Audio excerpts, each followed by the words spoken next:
All right. Hey, everybody. Oh, that's not good. Okay, there we go. And I just had the volume panel up in front of one of your faces, which is, don't want to do that.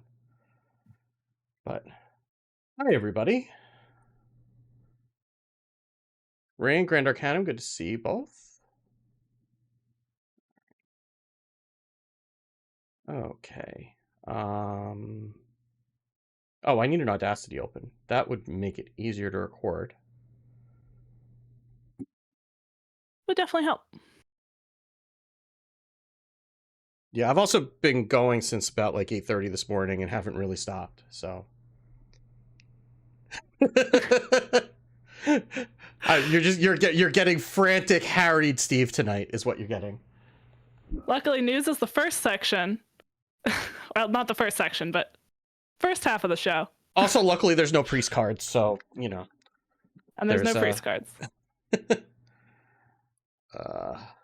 So you don't have to worry about me forgetting that there are other people on the podcast and talking for a half an hour straight.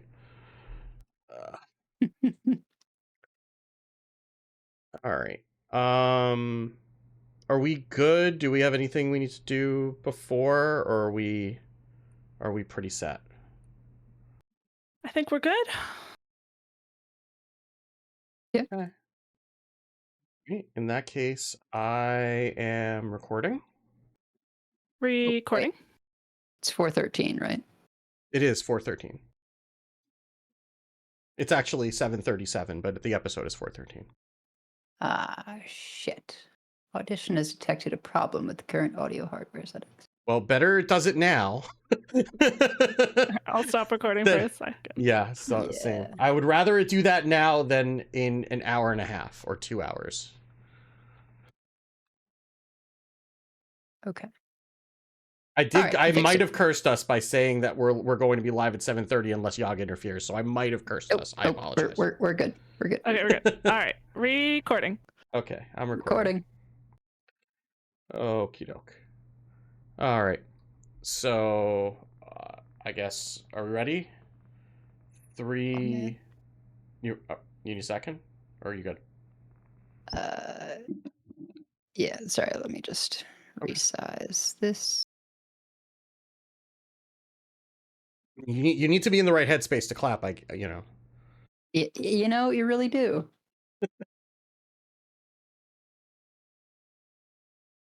Okay. You can't just just jump into clapping. You need to do a meditation and prepare yourself. Okay. Warm up. All right. 3, 2, 1, clap. 3, 2, 1, clap. All right, starting the show in 5, 4, 3, 2. I grant you permission to speak. Shadows hide you. I am listening. Our paths converge. So good to see you. Hail to you! Never lose hope. Here, Fred Shadows. I hear you. It has only begun. Fight on, Fred!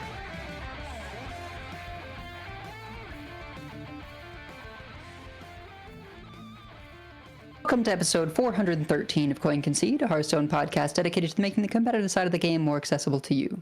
It is Thursday, September 14th, 2023 in the evening. Coming to you from Nomergon, Ohio, it's me, Edelweiss. From North Rend, Massachusetts, we have Wicked Good. Hi. And from Teldrassil, California, we have Megasa. Oh. And from all around the world, we have you, dear listeners. As always, thank you for your reviews. If you would like to support the show but cannot do so monetarily, please consider leaving us a 5-star review on your podcast feed of choice. So, in terms of Life and Ladder this past week, I have been playing almost exclusively Twist, which is perhaps not the greatest idea for one's mental health with the present meta, but eventually I buckled down and was like, all right, I have to stop playing my stuff if I want to actually get to Twist Legend. And I did get there. We used N'Zoth Warrior for the final stretch. I did a bit of the Face Hunter, which is very interesting because it has effectively 3 patches. There's patches, and then there's dread scale and whatever the poison one is, or the other way Asimar. around. Yeah. And as long as you don't draw those, it's great because, you play your pirate, you get patches out of your deck, and then you have this 5-mana spell that says, oh gosh, Warlock and Rogue are cheating. What if we just cleared their board and made 2 4/2s? And it doesn't even recruit them out of the deck. It just gives you copies. So sometimes, not usually, because usually the game ends, but sometimes you get to do this like 2 or 3 times once you hit the actual minions, and just say one-sided board clear goodbye to your opponent's stuff, which is not normally something that a face hunter has access to, but it's worth not running any other beasts in your deck to do. And there's enough, good pirates and stuff like that. Ball of Spiders is like really, really good for that deck, because if you're a variant with Undertaker, there's always this threat of, if you've got Undertaker in play, they'll play Ball of Spiders and it becomes a 4/5. And even if you don't, just having a bunch of stuff in play that gives you a few beasts, like you don't even care for the most part what the stuff is. You just want more things as face hunter. So that's been pretty cool. I still believe in my N'Zoth Paladin, but it's just so much mental energy to pilot. Like, it can beat the top contenders with sort of, the right hands. It's got the removal to run rogues out of stuff. I've done that before. Same with Warlocks. But their high rolls are just so absurd that, like, you can't do it all the time. You're not always prepared for the turn 1 demon into demon fuse. And that was my experience with any Finn Paladin too. It was the same thing. It's like, I can beat them, but they can high roll, and I can't. Like, if I found that like Lay on Hands was actually like the most important card in the deck, because I found like the games that I had Lay on Hands, I would generally win. And if I never found Lay on Hands, like I needed the draw and the healing all at once, and if I didn't find that, like, forget it. But it could beat them, but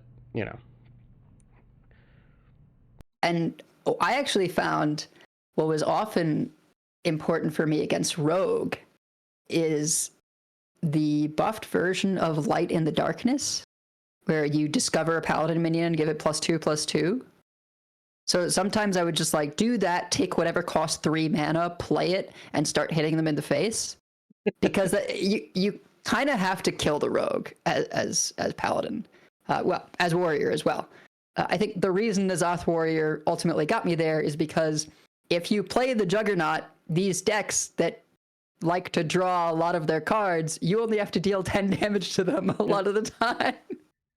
I had a game at lunch at work this week where I was playing the N'Zoth Warrior against a Jade Rogue, Jade Rogue, and I got lethal from 22 because they played Prep Sprint. and I will tell you, if you have the means, I highly recommend the experience. It was very enjoyable. Yeah, I think there is so much Jade Rogue and Disco Warlock because they are so cheap and so busted. So the majority of Twist Ladder, it's like 70 or 80% those decks, it feels like. And then the next highest, I think Hunter is catching up to Warrior. Probably. That makes sense. Yeah, I saw a fair bit of Hunter. But yeah, then it's like N'Zoth Warrior and Hunter are the next up in terms of popularity. And then every once in a while you have a crazy person like me trying to do something different and then just getting their face smashed in because that discard location is not okay. But yeah, anyway, I finally hit Legend in Twist, and now I'm like, okay, I don't want to wait around to queue in a game. Yeah. Like, unless I'm actively going to be like, I will play Marvel Snap in between every game because I can finish a game of Snap in the time it takes to queue. But I don't feel like doing that. most of the time. So I switched over to standard, and we'll see how long it takes me to get to Legend of Standard. But yeah, I'm inclined to wait until some balance for Twist before I dive back in. And besides that life stuff, I think we had our first real cluster feed that we survived like a couple days ago, or I think it was a couple days ago. Like previously, I think we thought we had experienced such a thing. I don't think that's true. This was truly just, I swear to God, she did not sleep for like 8 hours, except for, 15 minutes at a time, because it was constantly just like had to be fed. And, not always a lot, but then she was just still active and upset. And it was just so draining. And then finally she slept, and she slept for a long time. And so I got to chill on the couch for a bit, but it was somewhat harrowing. And in that time, I broke down and bought Baldur's Gate 3 for the PS5 because it's a lot easier for me to just play it on the PS5 with her on my chest than to like take her down to my office where the gaming PC is and play down here. So I just own it in 2 places. But it's fine that I can like play with different people depending on PC or PlayStation. And it's an adjustment getting used to the PlayStation controls for that game, but they're pretty solid. Larian does a good job. I know you also been playing a bit of BGs, right, Megisa? Or not BGs. That's don't call it BGs, please. It's confusing enough. Like, you're gonna get me into work mode where I yell at people every time they use an acronym in front of me. Like This is the BGs that I have been playing. No, Baldur's Gate. Yes, I finally got around. I was like, oh yeah, I should stop exploring the very pretty Underdark with all the mushrooms, and I was supposed to rescue this druid guy like quite a while ago. Luckily, there are some things that once you get to a certain place, you can't long rest without things happening, but it waited for me. He's fine. And so that's been very distracting for my gaming time. So just having a blast doing that, being a bard, having the very entertaining bard dialogue options. I got this whole troop of gnolls to just like told them a stupid joke, and then they were all laughing for 2 whole turns of combat. Rolled like a 20, got them all yes. It was very entertaining. Okay. It was very helpful. I had been like really struggling with that battle, and then I decided to just restart it and realized that I had missed the way to do it. You could also like mind control the gnoll to fight the other gnolls, but then that's much less fun. That's much less fun. In Hearthstone, though, I did play a little bit of Twist because I was not playing enough overall to complete the event without doing the Twist quests. But as someone who was not spending a bunch of time in the mode, I was one of the Jade Rogues, I'm sorry. And just haven't really been feeling the mode as much, I think partly because I haven't been into experimenting with the different decks and because the mode is pretty monopolized right now. And also, I don't have quite as much nostalgia for the era as it is right here, at the MMR where I would be playing it. And I just really like sort of modern Hearthstone, draw my deck. All the things that people complain about in modern Hearthstone, I think they're great. So I've been playing some Control Warlock, tried a little bit of World 8's latest Enraged Warrior list, and realized I am pretty rusty on that deck. But we will be talking more about Enraged Warrior, never fear. And Leptin posted this Momentum Demon Hunter, and I looked at that and said, I am going to lose with this deck, but I am going to try it anyway. And so that prophecy came true. Leptin seems like at least had a really good screenshot with the deck. So you draw a bunch of cards, and then you get a huge amount of attack, and you do going down swinging. And I'm not going to try to explain the deck more than that because I really don't understand it, and I will do a bad job. So, but I had a good time with that. And, especially today and with the new announcements, getting my head a little bit out of Baldur's Gate and a little bit more back into the Hearthstone space.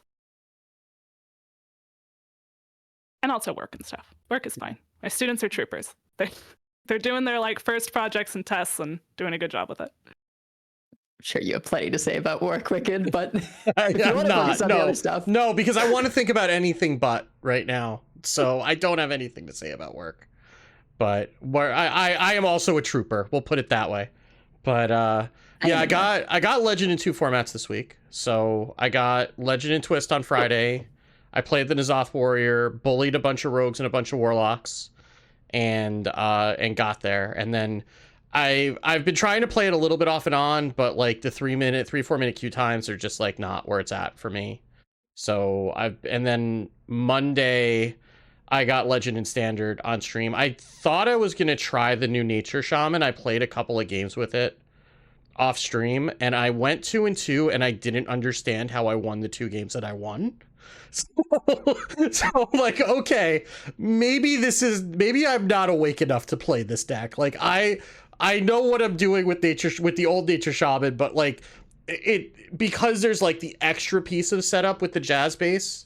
Like, so now you have like the Jazz base plus the Flash of Lightning that you have to set up. So it's like 2 turns of setup where you're not doing a whole lot. And it's like managing that and still being able to like go as early, but you're not drawing as much because you have to spend a turn playing the Jazz base on top of it. And like, then you can't swing with with the second turn the tides because you're going to use up the Jazz base before you.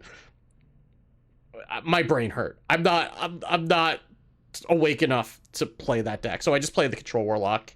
And then I got there. I think I was struggling after I hit Legend on Friday because then I switched over to Standard after that, and I was just kind of going 50-50 most of the weekend, and I think I was just tired still. Like last week was a lot, and I didn't really have a whole lot of time to recover this weekend, so I was just playing poorly. But I got there Monday night, so. But I haven't really. I played a little bit here and there. I've been kind of addicted to drafting Wilds of Eldraine and Magic the last few days. No. And like I put the $25 in for like the draft. Like usually what I'll do if it looks like it's a good draft format, I'll buy like the play bundle, which is like $25 for like 1 or 2 premier draft tokens. There's like a sealed draft token and then so I'll have like enough to start me, and then I'll just kind of use whatever gems I have until I run out, and I haven't run out yet. So I've had I think I had a 7-win run. I had another 6-win run. So, and like those are, when you're doing that in Premier, it's like, that's enough to pay for like a run and a half. So I've been, funding the runs, and I haven't run out of stuff yet. I'm getting close. I've had a couple of bad runs the last couple of days. But I've been enjoying it. So I actually hit platinum in limited in Magic Arena like yesterday or the day before. So don't tempt me. I'm remembering that MTGA is also available on iPad, although I probably don't have space because it's not a recent enough iPad to like both have MTGA and Hearthstone on the iPad. Yeah. Yeah, and also the mid set for TFT came out yesterday, so I played my 5 placement matches and placed into platinum, which is normally where I end for the set. So nice. I was apparently they introduced Bilgewater, which is like the pirate world where like Misfortune and Gamclank and whatever, so all the pirates. So like whenever you have them, like they all attack and then they drop a gigantic cannonball on someone's head every so often. So anything where I get to go pew pew in TFT generally works in my advantage. So that apparently that's busted because I just got like a couple first and a second in my 5 placement games, and so I'm probably gonna pay for that and lose a whole bunch now because I'm probably punching above my weight. But I had fun at least. So I didn't want. I could feel myself getting a little bit burned out on Standard by the end of the Legend run. Like I had 11x, so it wasn't like that terribly. It wasn't like that arduous, but also I was playing against better players, so like there was a lot of like winning, losing. So I was kind of like laying on my back and letting the tide float me in at a certain point. But I could feel myself getting frustrated with it, and like I figured that I didn't want to overdo it ahead of the mini set coming. So I'm kind of been taking a little bit of a restorative break and trying some other things. And Still playing Trails from Zero on the train and trying to work through that.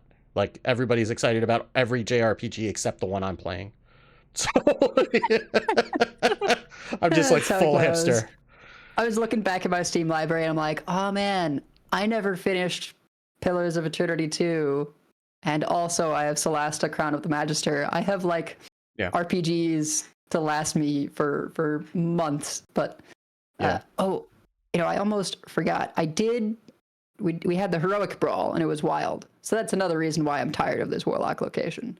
But I did manage to eke out 11 wins, not 12. Ooh. Still pretty decent. darn And good.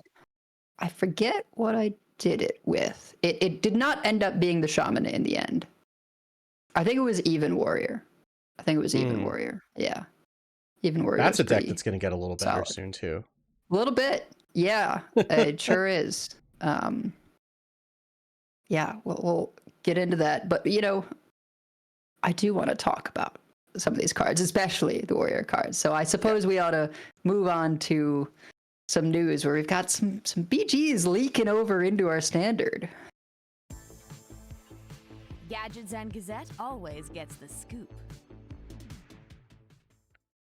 Yeah, so we have we got an announcement for Fall of Ulduar, which is the mini set for Titans, which is a whole lot of Yogg. Yogg's just yogging all over the place. And Yep. The old god was locked away, but we should have known its prison would not hold. Yogg-Saron's influence has been corrupting the tavern since the beginning, and now its full power is unleashed. This is the end of the Age of Titans. This is the Fall of Ulduar. So Fall of Ulduar is coming out September 19th. It will have 38 new cards, 4 legendaries, 1 epic, 17 rare, 16 commons. You'll be as usual, you'll be able to get these out of Titans packs, or you can buy the whole set. The normal version will be $14.99 USD or 2,000 gold. The all golden version will be able to be purchased for $69.99 USD or 10,000 gold. And if you get the golden mini set, you also get a bonus diamond legendary. So we will talk about the cards at length in Dexplanations, but the part that has been a little bit more mixed in terms of reception has been the announcement of anomalies in Standard. So there's going to be a card called Cho'Gall Twilight Chieftain, which is a taunt lifesteal minion. Start of game has 25% chance to corrupt the game with a random anomaly. So the anomalies are so the 3 anomalies that we've seen so far, they're all start of game effects. You will see them at the beginning during the mulligan, I think during the mulligan phase or right before the mulligan. Approaching Nightmare, both players start with Yogg-Saron Hope's End in their hand. Gift of Gluttony, both players start with 2 more drawn cards.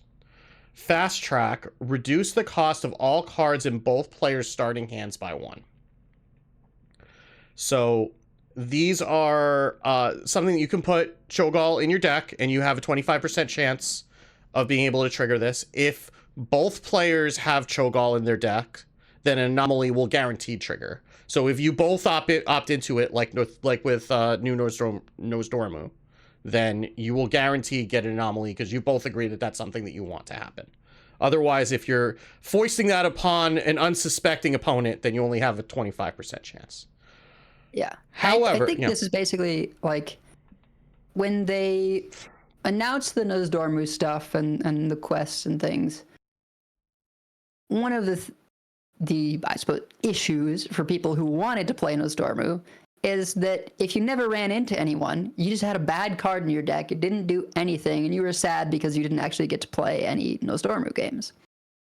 But I think to kind of dodge that on this one, they're like, okay, well, there are some people who are going to want to engage with this.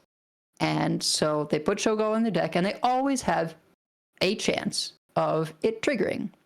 And if both players have it, well, then you know that both players are ticking, yes, I would like to opt into anomalies, so you just give it to them. So you make sure they get a decent number of anomaly games anytime they face someone that has it. But then, if people don't want to engage, it lowers the likelihood of it hitting. I think particularly any of the players that are like, this is a bad card. It's a Boulder Fist Ogre with, I guess it does have what? That's Tauntaun Lifesteal. Tauntaun Lifesteal. Tauntaun Lifesteal. So better than a Boulder Fist Ogre, but most likely not going to be competitive to the point where people are just like jamming it in an aggro deck or something. We'll see. I don't think that's the intent of Balance Around It, in which case people at the top of ladder will be able to just sort of opt out by, well, no one's running it, so it never triggers, and they don't have to worry about it, except for the next point, Wicked. Yeah. So, except for the fact that anomalies are going to take over the tavern. So, Yogg-Saron's anomalies can only be contained within the battlegrounds for so long. These will be available in Standard, Wild, Twist, and Arena. So every constructed or limited format except for duels. I don't know why duels of all things is spared from this. Like, duels seems like the most natural place where you would want this, but who am I to say? In addition to Cho'Gall's effect, anomalies will be active in all games for the first week after the launch of patch 27.4, which is the patch with the mini set. After that 1 week period, anomalies will then be active in 25% of games until patch 28.0, which is the next expansion, which we would expect in late November, early December. If you or both of you have Cho'Gall in your decks during these event periods, there's a chance your game will be corrupted by 2 anomalies at once. So those of you who are Cho'Gall enjoyers have a chance to get double the fun. But this is where I think some of the I don't know how I feel about this kind of conversation started to come out. And I think part of that is also because we haven't seen, there are going to be 20 anomalies and we've seen 3. So, and the only point of comparison that we have, aside from that, are the Battlegrounds anomalies, which are bananas. Like, I don't want to think about what the equivalent of every player starts with 10 gold would look like in Constructed.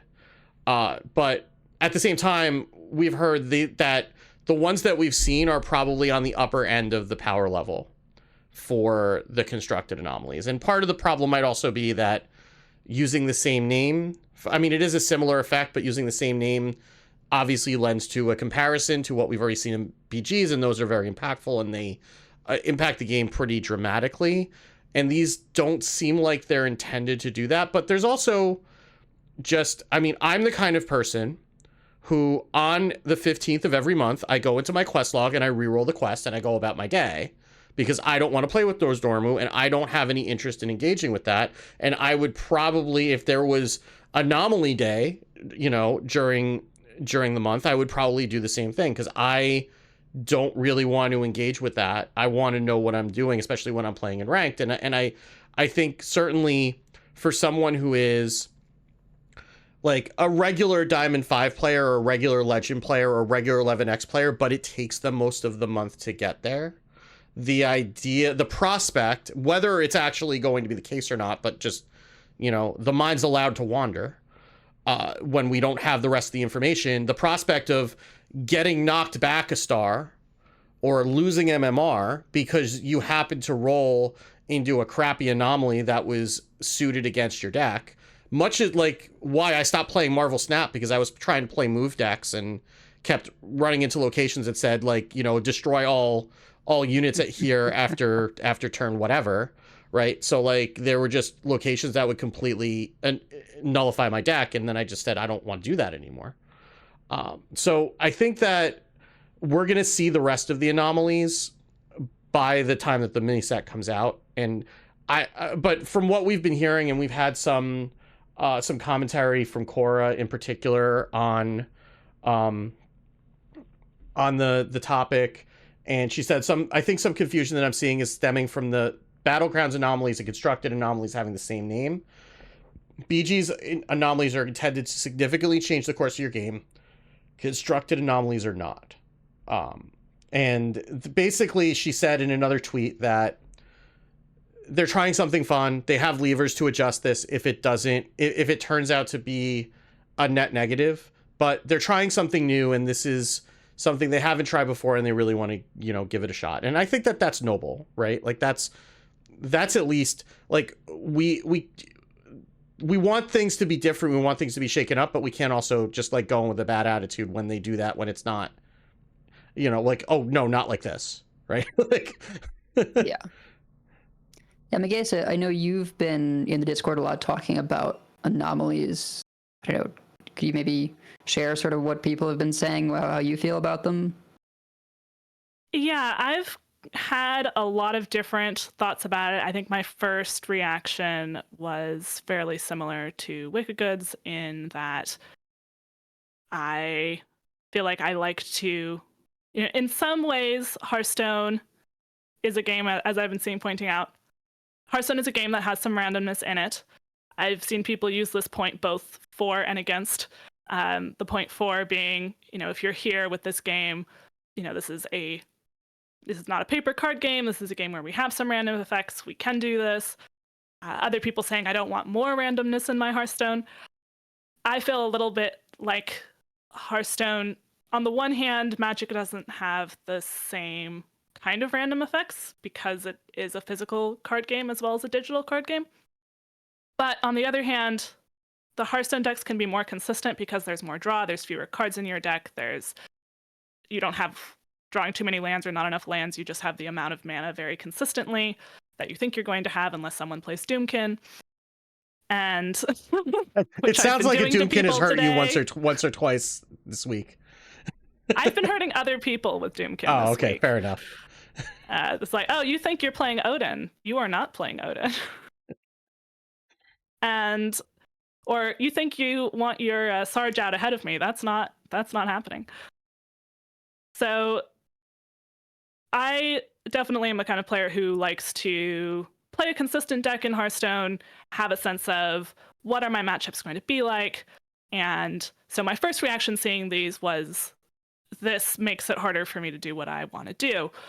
But I think, one, they are not the Battlegrounds effects. I do think the ones that we've seen, especially the reduce the cost of all cards in players' starting hands by 1, is pretty impactful and might impact, be much more helpful for some decks than other decks. And I know some people were concerned about polarization, that just because you happen to changes the percentages in the matchups. Although I would say it's as likely to change the percentage to non-polarized as it is to polarized, assuming the matchup didn't start out 50-50, which most of them don't. And if it's the mirror, then you're both equally affected by the anomaly anyway. And I think there's also an argument for this is skill testing in a different way that some people are going to enjoy and some people are not going to enjoy. You do get to see this during the mulligan phase or possibly before the mulligan phase, but you'll have a chance when you're doing your mulligan and throughout the entire game, you already know what this is going to be.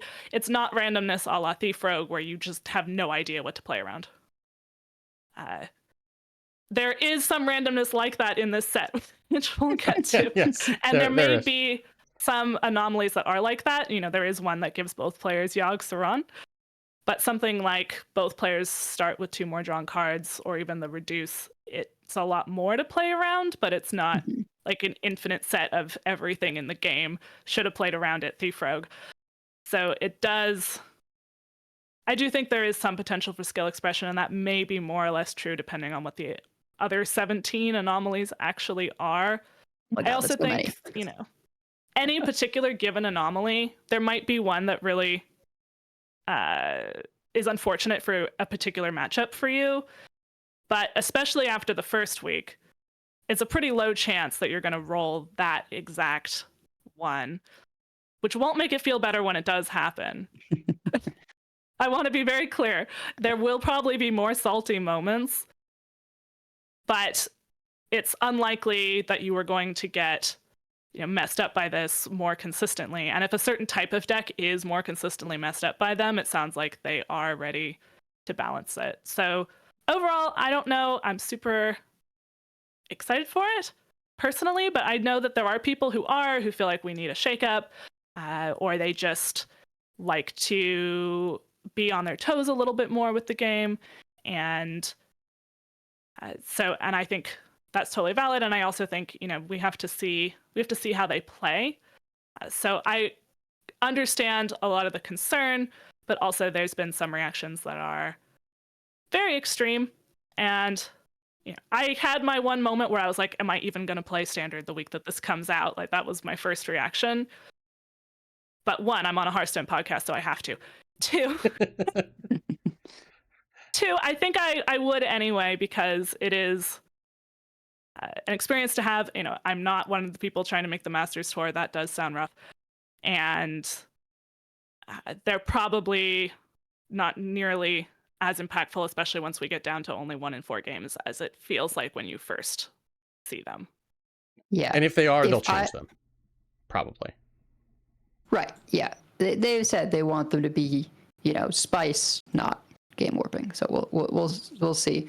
But certainly, yeah, with 20 of them, it's not like you're going to be able to build around specifically being able to benefit from anything you roll more than your opponent necessarily.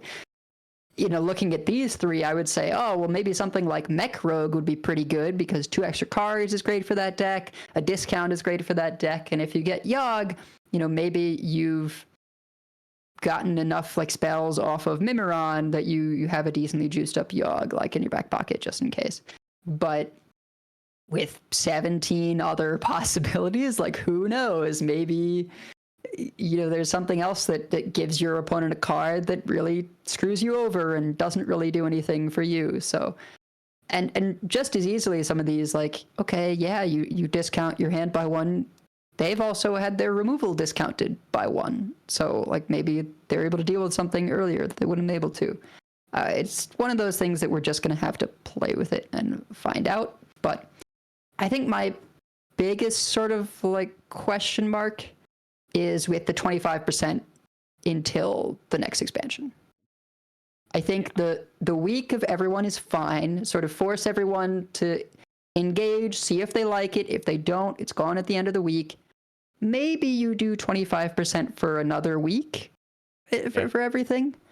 But 25% the entire rest of the time until the next expansion just feels like, if you're someone that is not interested in this, you just are every once in a while and be like, oh God, here we go. Yeah. Right. And I guess they're gambling on the fact that they won't be super warping and will be fun. But it just reminds me a little bit of Saviors. I'm not saying it is Saviors where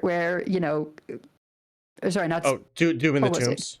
Yeah, Doom in the Tombs. That was where my hehead went to. Yeah, my head went to Doom in the Tombs, which was I coincidentally the last time we had a BlizzCon, right? Because but go ahead. For those who don't remember, Doom in the Tombs was this event where a bunch of wild cards were brought back into Standard temporarily. One of them being Evolve, and this is where we had the World Championship with the Bunny Rabbits plus Evolve, where it was, this 3-mana 1/1 that summoned 2 copies of itself, but it didn't matter because you would evolve and get a bunch of 4 drops on turn, 4 or 3 on the coin or whatever. And so it was super warping, Doom in the Tombs was. And one of the arguments people made was that it was just it would have been cool, but it was around for too long. They did not want this new meta around for so long. And I think similarly with this potentially is, okay, they have these great valves in terms of you can opt in by including Shogal, you get everyone to taste it, and maybe some people who don't think they would have liked it end up liking it in that first week. Maybe you go 25% for everyone for another week, but doing it the entire time until the next expansion means that anyone that really isn't into this is going to be pretty unhappy. Yeah, and you're was already certainly one of my main concerns. And you're already building in the way that you can limit your exposure to it normally, because if you don't put the card in your deck, you're only going to see it 1 out of 4 times that you're running into an opponent who plays it, which is going to be a pretty small percentage of the time, because you're going to have a bunch of opponents who aren't. I would expect that most Renathal decks will probably find room for it, just because the people who are still playing Renathal at this point are just like want to watch the world burn. So, you know, I mean, that's the kind of thing that you would just find room for in a Renathal deck. So fine. But like, even then, so let's say you're playing against like half Renathal decks, so maybe like 1 in 10 games has it. Like, fine, whatever. But 1 in 4 is a lot. And again, like, it's the kind of thing where it's 2 months, and at the end of the day, 2 months is not forever, but 2 months is a really long time in this game. And I don't, it's the kind of thing where it's not going to feel special anymore. Like, I could see like running into Anomaly, you're running into a Memer on ladder, and it feels like a special thing. But like, if we have them in 1 out of 4 games for too long, then it's not going to feel that special when we do run into it too. And yeah, like, you're going to know after the first week if you're an Anomalies person or not. And if you're not, it could be rough. But I mean, maybe not. Maybe they're, I mean, again, we're being kind of, the problem is that we don't know what the other 17 are going to look like. And so our imaginations are kind of running wild to the kind of things that they could do. And, you know, they say that these are some of the most impactful, but at the end of the day, also, if they're not impactful, why do them?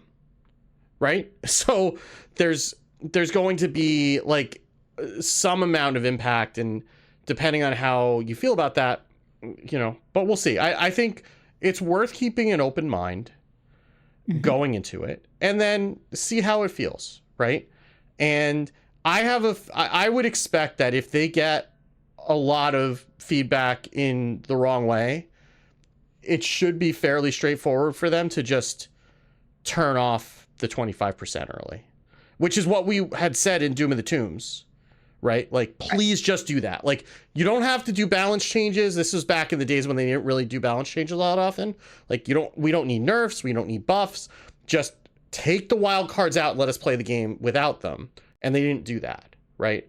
I mean, we also had BGs introduced in that time, so nobody cared really. But, you know, that was kind of, at least you had someplace else to go. But that's the kind of thing where I imagine if they hear a lot like, hey, we're kind of sick of Anomalies, then they'll turn them off. I'm not too worried about that.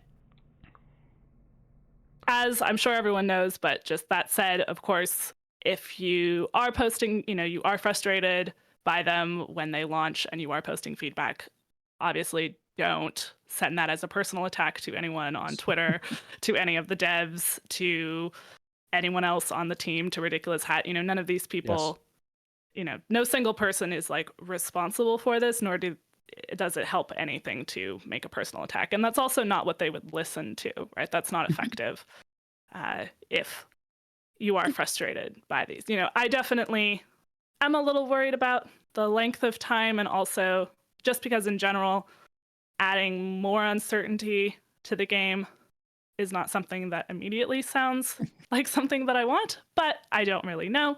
We'll have to see how they go.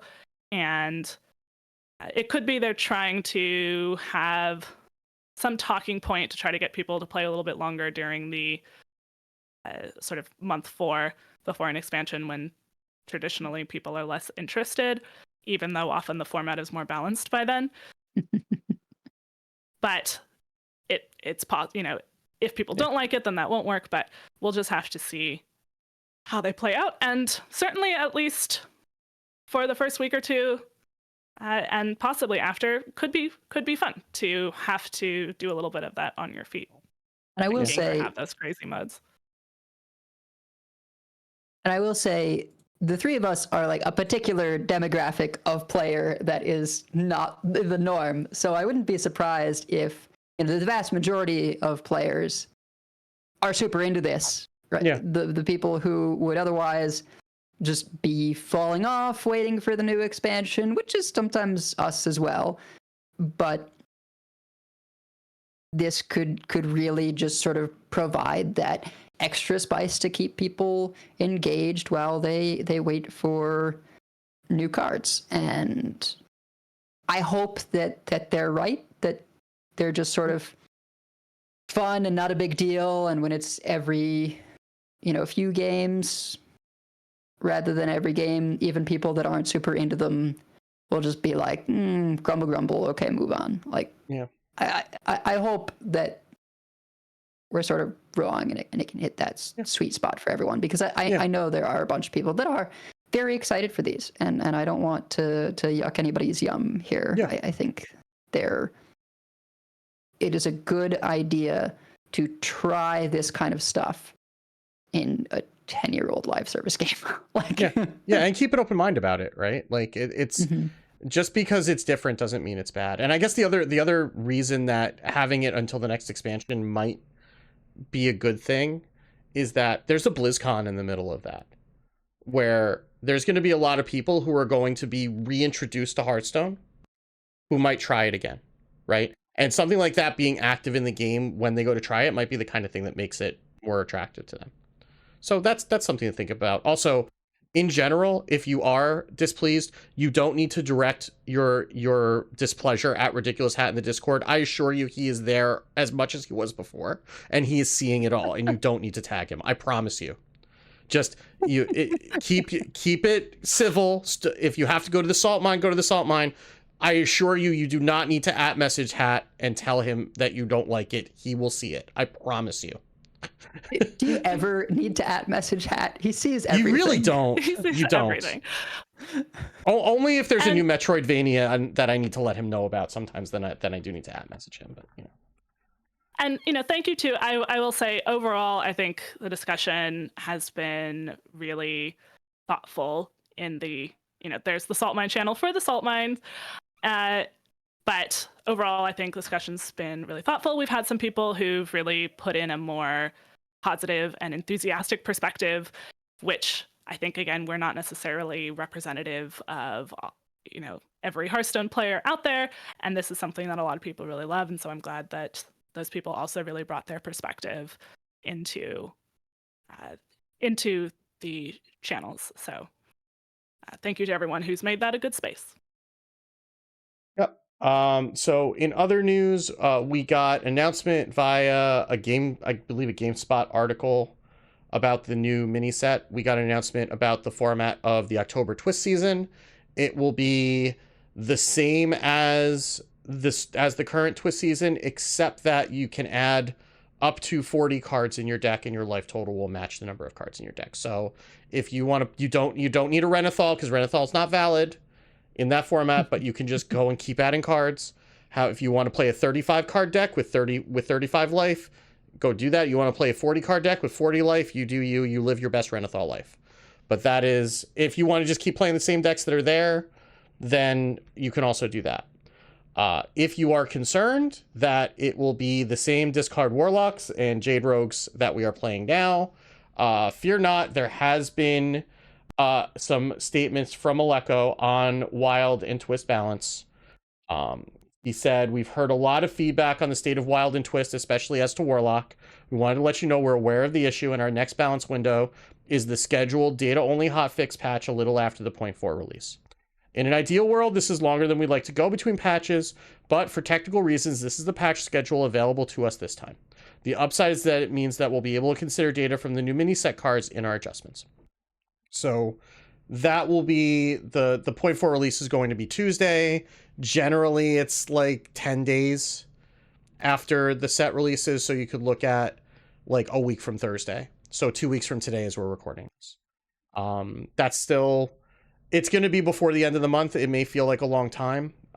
Chamber of Assidious is an oppressive card. But that it's still, at least that something is coming, and it's not as long as it could be. We're not talking in the works giggling inventor lengths which would be appropriate given the format to go 6 months without changing anything. But it's only a couple weeks, so you'll be able to get there. And if you need to take a break, if it's too samey, then take a break, come back at the end of the month. Yeah, I was a little disappointed at first when I learned about this window, because it seemed like, oh well, they'll fix stuff, there'll be like less than a week or so, and then it'll be a new Twist format. But the fact that it's just people can make 40 card decks too, means that it'll be largely similar, in which case I feel like, okay, well, that balance will have a pretty big impact for the following month as well. So still get plenty of time post balance patch to try out other stuff in Twist. Yeah.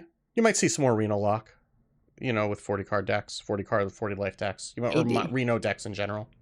I mean, Warlock might be the one most able to take advantage just because they actually have tap, but a lot of other decks I sort of feel like there's just enough draw to get you there in a 30 card deck. So if we're going to 40, like, I don't know. Hey, I feel like what we'll see is like 31, 32 cards because people can't decide on card 30. Like people who are experimenting and not just taking their list. Yeah. Well, can you do that? Yeah. It says you can do any number. Any number. Oh, so you could do a 35 card deck if you want to. Or if you want to do what I end up almost doing every time I do a Magic draft and have one more card than the minimum, you can do that too.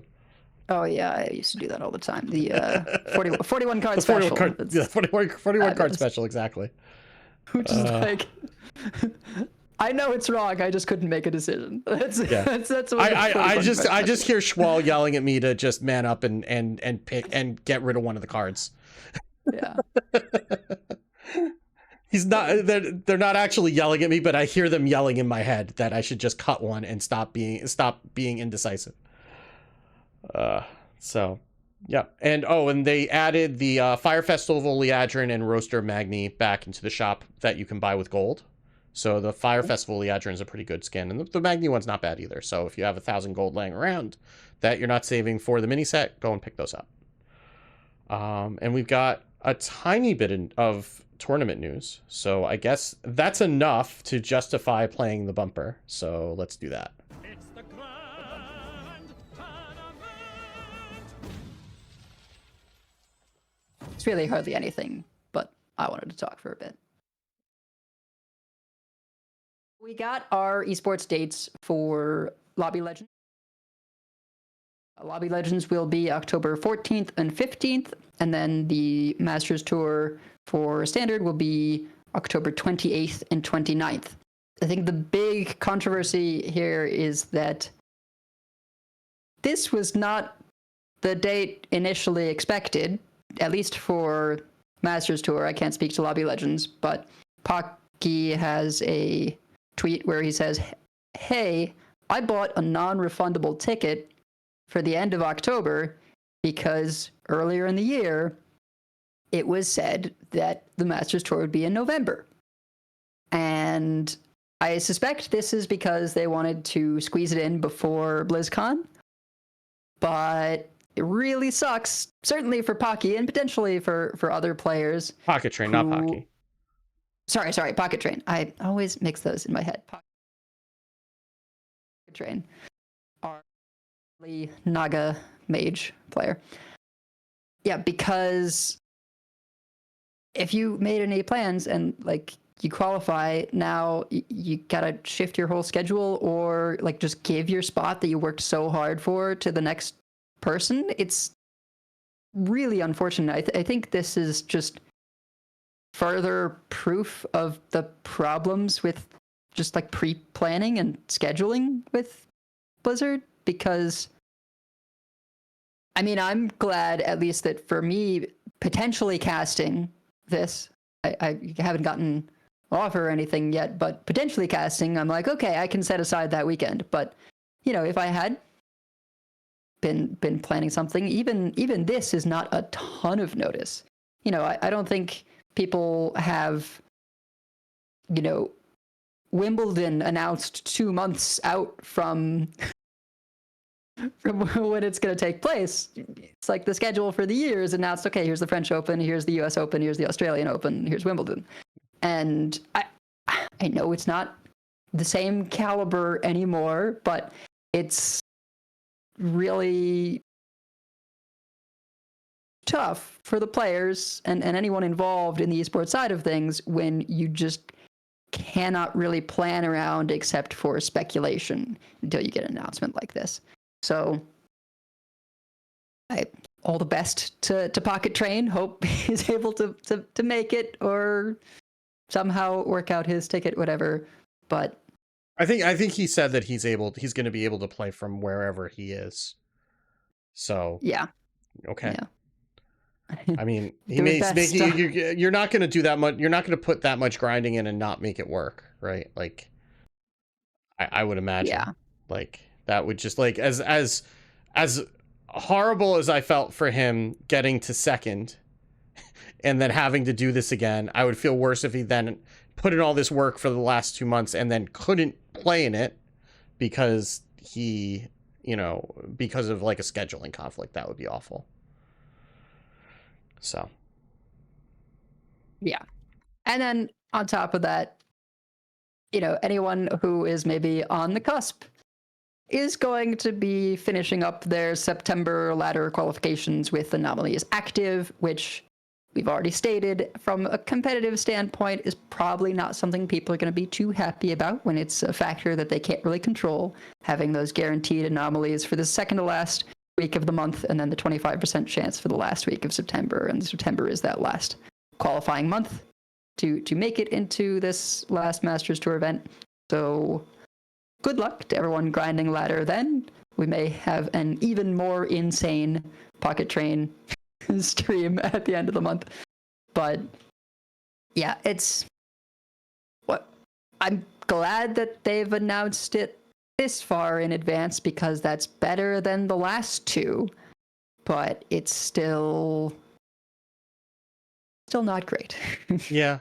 I mean, it's also the last weekend of the month, which means that for the 15 players who don't win, then they're going to have lost 2 of the most important days at the end of the month for grinding for the next month, right? Well, normally that would be the case, but this is our last event of the year, so this is the third event. That means the next thing is Worlds, which we also don't know when that's happening.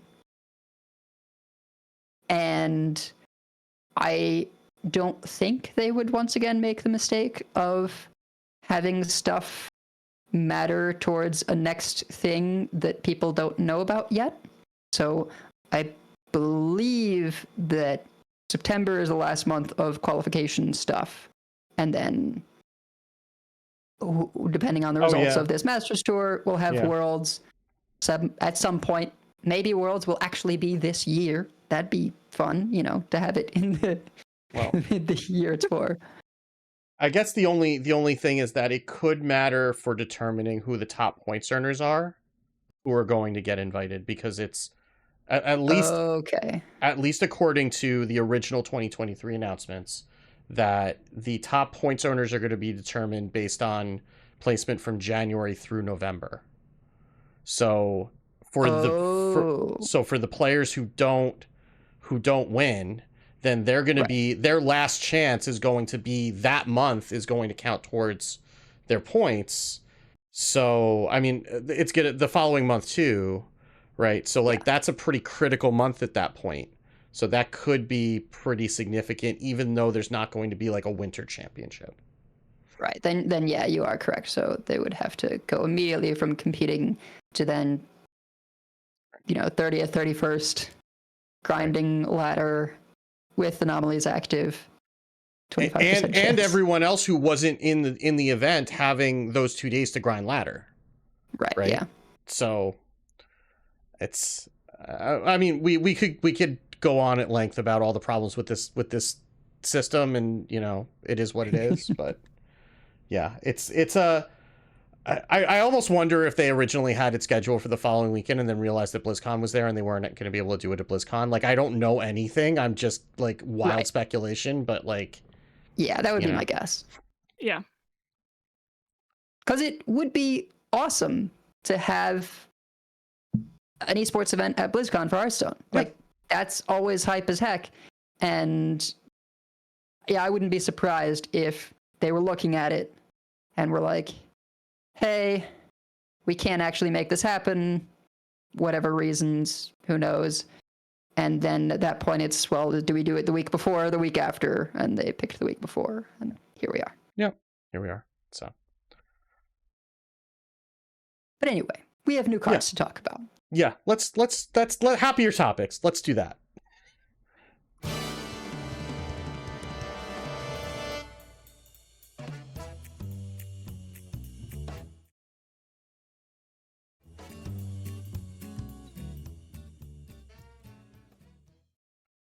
All right, well, we have had a bunch of new cards released, and we are going to go through. They've been releasing it, the 3 cards for each class as a set. And so we have had several classes released so far. And we're going to go through those, making sure we save extra time for Warrior. But we will start with the neutral cards. So we already talked about Shogal, Twilight Chieftain, the Anomalies, Legendary, which will continue to exist, of course, after the new expansion comes out, and then the Anomalies will be working just for people who, a small chance if you run into one of the people who's running this card, and then if both people are playing it, then they're guaranteed to have it. There was also, however, another neutral card that they have announced, which is Chaotic Tendril, 1 mana, 1/1 common. Battle Cry, cast a random 1-cost spell, improve your future Chaotic Tendrils, which means that it will cast a higher cost spell. They, on the announcement tweet that Hat did, he literally said, "We're calling this Tentacle Tuesday." It was announced on Tuesday. I'm sorry, everyone. This is not Blizzlet, I promise. There are, what we've already seen now, that there's been a number of cards revealed, that there are a number of cards, and probably will be extra, at least one neutral card as well, I would guess, that improve or add Chaotic Tendrils to your hand. And I wouldn't be surprised if there's some sort of payoff. I mean, we've got to get Titan Yogg-Saron. I would imagine we're going to see neutrals tomorrow. Yeah. It's Yogg everywhere. We're going to have a Titan that's neutral. As that's, we had a neutral Colossal, neutral locations, all that. So that somehow, I would imagine, interacts with the Chaotic Tendrils. This card definitely seen some mixed reactions to as well. I mean, it's just like every random spell thing. Like whenever you're getting only one of them, it's, the variance is much higher. It's much more likely to not do anything or do something bad. I guess if you're doing things that are going to generate more of them, because we've seen a number of the class cards that give you these, then maybe, or maybe, if you're doing priest things and you're creation protocoling your Chaotic Tendrils, and I'm not even that deranged, but I'm sure somebody's gonna figure out a way. But I also, completely unrelated, but I shout out to whoever's been running the social account, which I don't think is Hat, but they've been, because that's a different group, but they've been having Yogg-Saron take over the Twitter account, and one of the tweets referenced his morning Yaga routine, YOGGA. And it occurred to me, if I had been thinking about it ahead of time, I would have renamed explanations to Yaga class. So, Dear, I'm sorry. I had to get that out. I apologize. No, actually, I don't. I don't. I apologize for nothing. I'm proud of what I did, and I would do it again. I expect nothing less. Yeah, oh gosh, I really hope the Chaotic Tendrils are bad. Because if they're like lackeys, I don't think there's any way they could be like lackeys. But if they are like lackeys, I'm going to be pretty annoyed. I'm hoping they're another thing that it's like, people that are interested in this engage with it, and sometimes they high roll, and other people are like, yeah, these are bad most of the time. The big question for me is like, if there is ever something at 10 that is like decent odds of being hit, that's like a Grand Slam level power. Oh, yeah. Right? If there's ever anything like that, then you could have stuff that's focused on just like do stuff and hopefully survive through the first 9 levels, and then you just do 10s, because 10 is the only one that you can do a bunch theoretically. I mean, you gotta do a lot to get there, so maybe there won't even be enough stuff to feasibly make that happen. But 10 is the one that you could do multiple times. So if there are good 10s, like maybe that's something you can at least count on more. 9s presently are terrible. I think like Frontlines is in there. And Oh man, yeah. like chaotic tendril casting Frontlines. That's just like chef's kiss. Like that is perfection. Yeah. It's just on brand, 10 out of 10, no notes, right? Like On the other hand, so there's 3. Frontlines, the Sunwell, and the Scourge. Okay. that's a So, hell of a Scourge that's a is- hell of a range. So 33% chance of really, really good, 33% chance of really, really bad, and then Sunwell is like fine.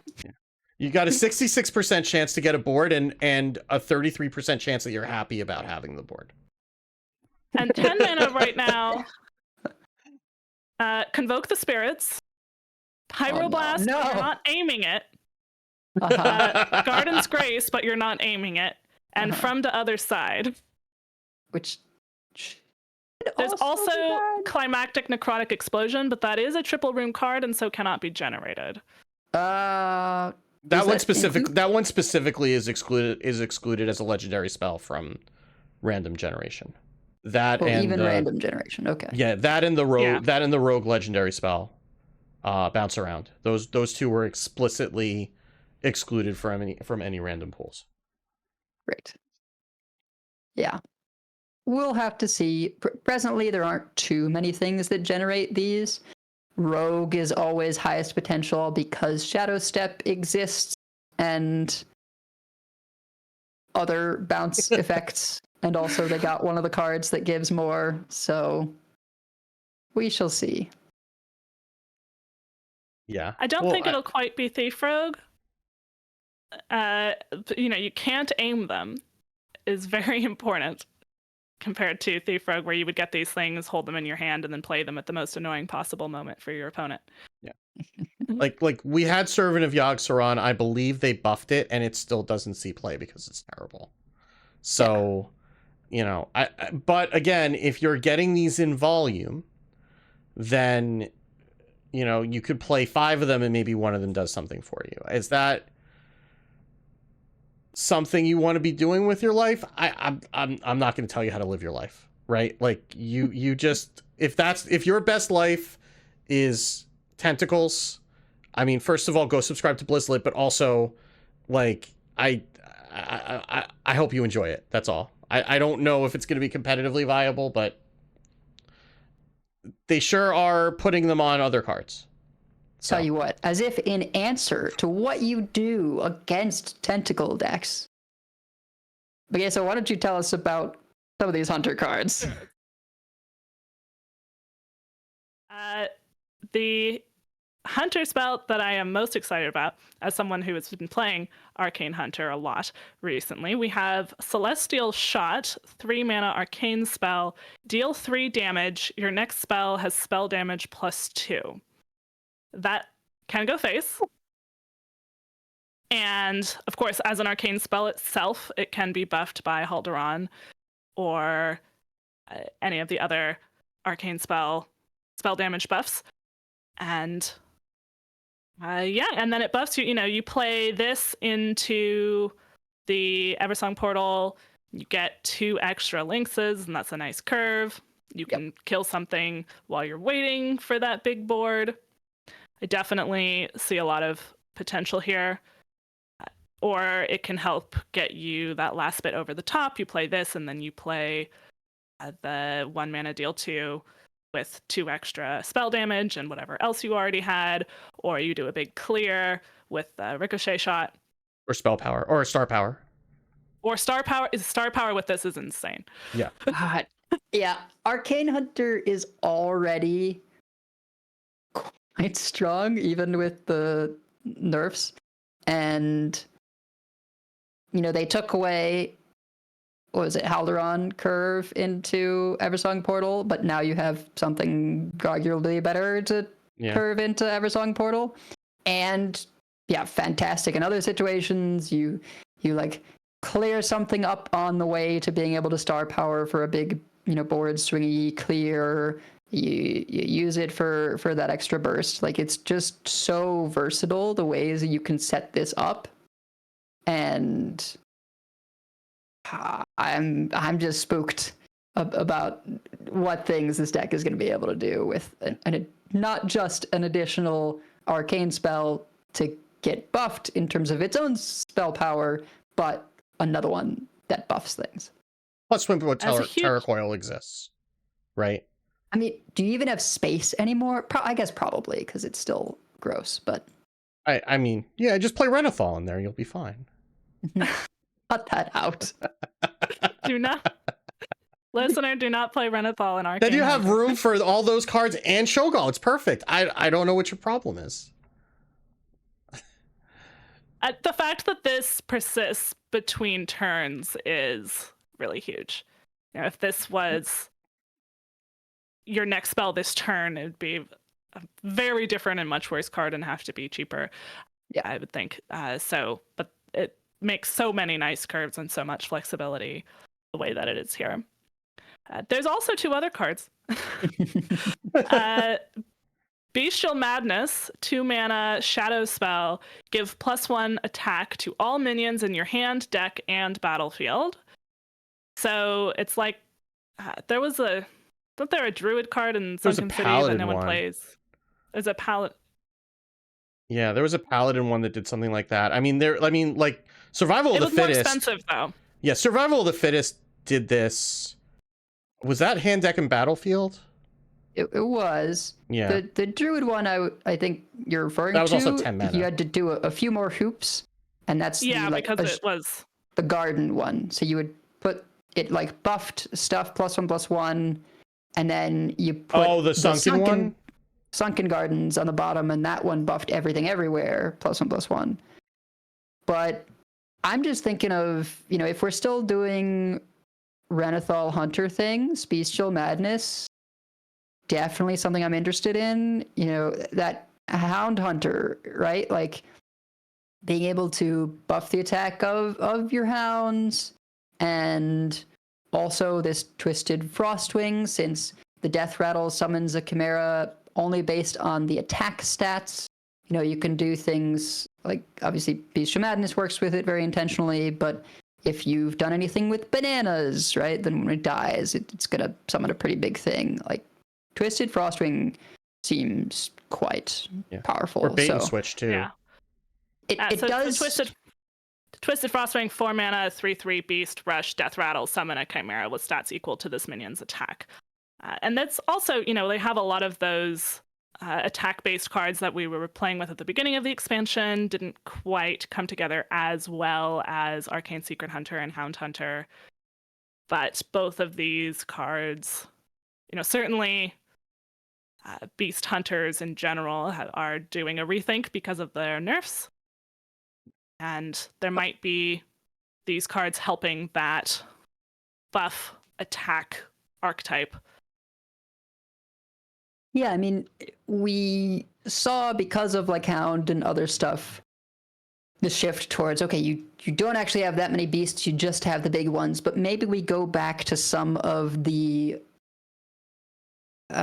Naga set. God, why am I blanking? Sunken City? Sunken City? Yeah, maybe we go back to some of the Sunken City style Beast Hunter, where you've got the sabers and the thing that recruits a beast that costs 4 or less out of your deck, so you can run those and Twisted Frostwings, because Twisted Frostwing is, I think, just objectively a really solid card, especially if you can recruit it out the way you do. So maybe things will shift back to that. Maybe people will say, yeah, okay, it's good, but it doesn't quite work for this. I think it's one of those where, like, you consider it in the bigger deck because it's good enough, and maybe you also, in something that's not as focused on big beasts, just run it because it's very efficient. And the Bestial Madness doesn't only buff your beast minions, it buffs all your minions. So that is a true Keleseth on 2 situation. You don't get a 2/2 with it, but the fact that you can run 2 of them and it buffs everything is pretty spooky. And I mean, if you just go wide, that's just like plus damage, right? Like you could just use that as like a little like mini Savage Roar. By the way, it is the Paladin 2 mana. Yeah. So 2 mana, it fits in a lot. The Paladin spell I was thinking of, and I don't blame any of us for not remembering it because it literally never saw play, was from Forged in the Barrens. It was called Invigorating Sermon. And it was a 4 mana holy spell that gives +1/+1 to all minions of your hand deck and battlefield. But because it costs 4, nobody ever played it. At 2 mana, 2 mana is a lot less than 4. Yeah. So. Yeah, there was that deck with the worms and the always a bigger Yormonger, and there's lots of things just looking through here that buff attack. Yeah, and you have the switch if that triggers on it. You've got like Observer of Myths, right? That you could do that too. You could give. Is Observer of Myths is any time that a minion with attack higher than it? But I mean, I guess if you're playing this, then it's going to get buffed too, so it doesn't really matter. Yeah, it's a wash. It doesn't really change the math there. But there were some people who experimented with just like full aggro Observer of Myths decks. And because this does battlefield, it could just be, as you say, a little mini board buff to kill people that if it doesn't kill them, still getting some benefit later on. Do this in a Hawkstrider deck, right? Like a Hawkstrider Observer of Myths deck with Murloculas and stuff. Like you could do some serious low to the ground stuff with it. Yeah, or you just heal more off of Hollow Hounds. Like that's still a thing you can do too. And yeah. Like I mean, it's a lot better at 2 mana, and worth pointing out. If you're playing like multicasters in Wild, I guess it's a shadow spell, which Hunter does not have that many of. So. If you have reasons to care about spell schools, like they very used to, then that's a shadow spell. Yeah, this would have been so great when we had multicaster and standard. Yeah. For that being. Aside from the fact that you didn't actually care about the minions in that deck, but yes. It would not be the same deck. No, it would not be the same deck. All right. Well, Warlock. We have 3 cards here. A 1 mana shadow spell, Curse of Flesh. Enemy minions cost health instead of mana next turn. We have a 3 mana 2/5 minion, Tentacle Tender. At the end of your turn, get a 1/1 Chaotic Tendril. I would assume that is in your hand. And 3 mana shadow spell, Encroaching Insanity. Both players take fatigue damage twice. So that does all of those fatigue synergy cards from Festival of Legends. This would increase those. So if you have, say, the 1/3 that makes you immune, you play this, and then now you have a juiced up conductor or whatever else you're doing with that. It seems like a decent amount of work for that, but it does make those numbers a lot bigger, a lot faster. It's a heal 4 with Harp, right? Like that's not nothing. Especially with Harp at 1. So then you could do that and then play that and take the damage twice, heal 4. That's not bad. Well, and thinking about just the fact that it is both players, it's like not only are you upgrading your stuff, but you are dealing some damage to them. So at one point I was messing around with the idea of a just like turbo draw crescendo combo deck. This definitely could go in there where, that final turn you play down your 1/3 that makes you immune, and you go Encroaching Insanity, which does 3 damage to them. If you have another Encroaching Insanity, it does 7 damage to them. Right? Like it ramps up very quickly once you've played 2 of them. Or even just you've played one earlier in the game, and then on this turn you do the one that deals 7. And then you've got just these insanely buffed crescendos that do 1,000,000 damage. So And they do go face. yeah, So that's yeah. important to remember. Yeah, that's true. That does scale quite a bit if you can keep your own health total high enough, which of course is kind of the whole part of that deck. Right. Yeah. And I guess two things worth pointing out. Curse of Agony, is that still in standard? Oh no, it's not. Sorry. Never mind. Scratch that. But School Teacher is going to be able to find it. Right? So because because Encroaching Insanity costs 3, so you can get extra Encroaching Insanities off of School Teacher. Right. I think that mostly matters if someone's doing like a Curse Warlock or something, but I mean, yeah, I could see that. The third one does 11. That's not nothing, right? That's true. Yeah, yeah. Like you also need to be able to not die as part of that, or at least like tie. But like the first one does 3, the second one does 7, the third one does 11. That's a significant amount of damage.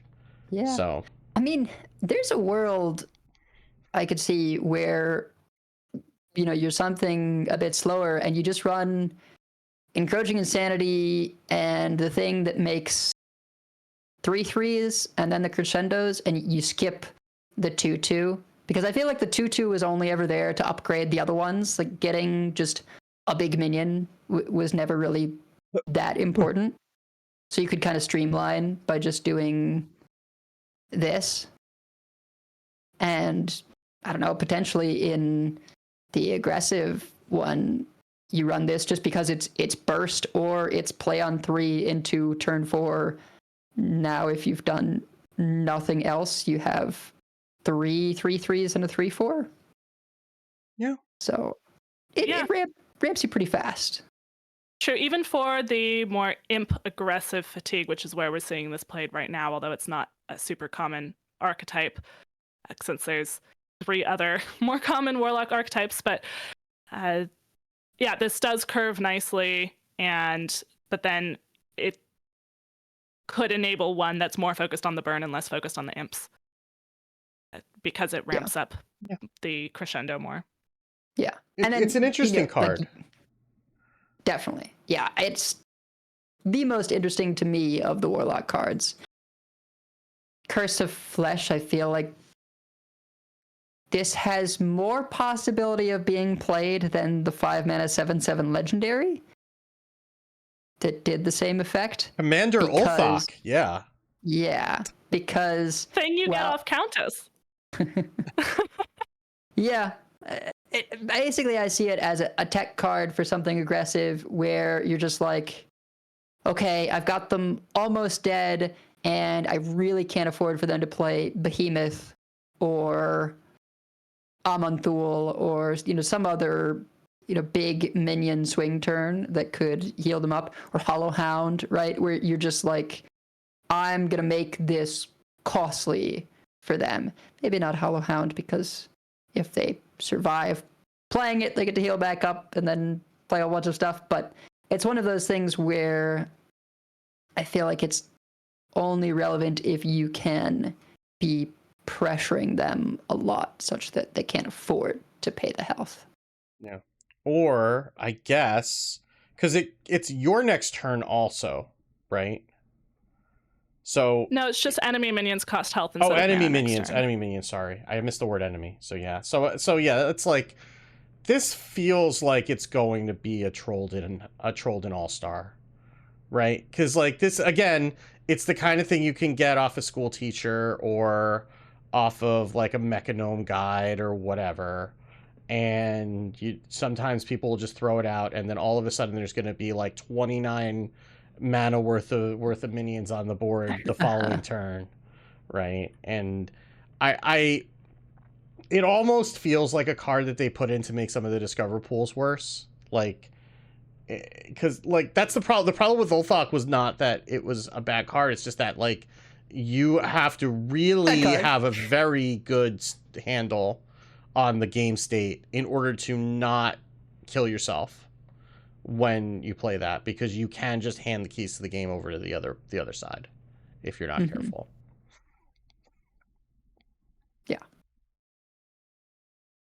All right.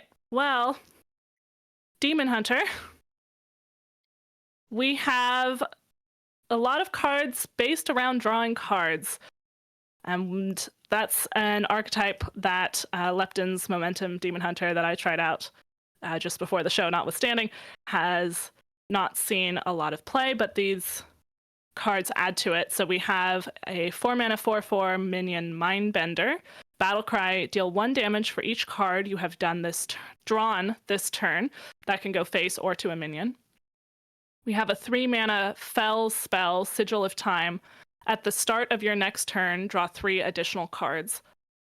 And a 2-mana 2/3 elemental Serenite Shambler, Battlecry. If you've cast 5 or more spells this game, give your hero +4 attack this turn. So that's kind of that one does not require that you've drawn or played them this turn. So it clearly is not a 2-drop that you keep on the mulligan or play on 2, but in the late game it's easily activated. Definitely these seem like they go towards that. I am playing Momentum. I play a lot of cards in a turn. Go face. The Mindbender can be damage face, or it can clear a taunt out of your way. That's always a big problem with this deck, was that it was hard to deal with taunts. Mm-hmm. And so you'd get defeated by Sargeras, like, even more than Odin Warrior is. Uh-huh. And the Sigil of Time helps set up that draw ahead of time, which we've seen with something like Quest Demon Hunter be very helpful. Obviously, that is a cheaper sigil that they had in Quest Demon Hunter days. But it's very helpful to have that set up ahead of time. You can draw and then play out your outcast cards, then attack with your Glaivetar, then get a bunch more cards back into your hand. And you would have been able to play Momentum in the middle of that turn, so you actually got to attack with it. That was always part of the problem with Momentum, was that you wanted to use it with Glaivetar, but you have to attack with Glaivetar before you can play Momentum, and that doesn't work. This could potentially help some with that situation.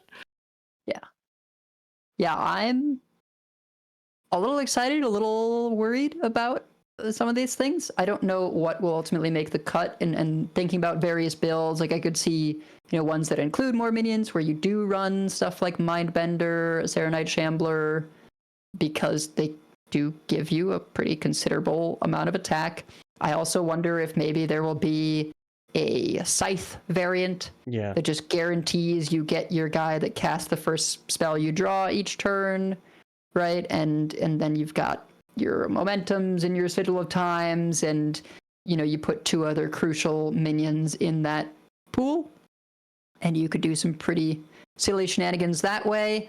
You could, even with the amount of draw I'm seeing here, and if we're doing Glaivetar stuff, maybe this, the addition of Sigil of Time is what pushes it over the edge into running Tony, so that once your deck is gone, you do the old, okay, now I, Tony, break the Glaivetar, draw out of your deck situation, and just to give you that little extra bit of gas, or at least not taking damage once you've gone through your whole deck. That's a thing in Wild right now.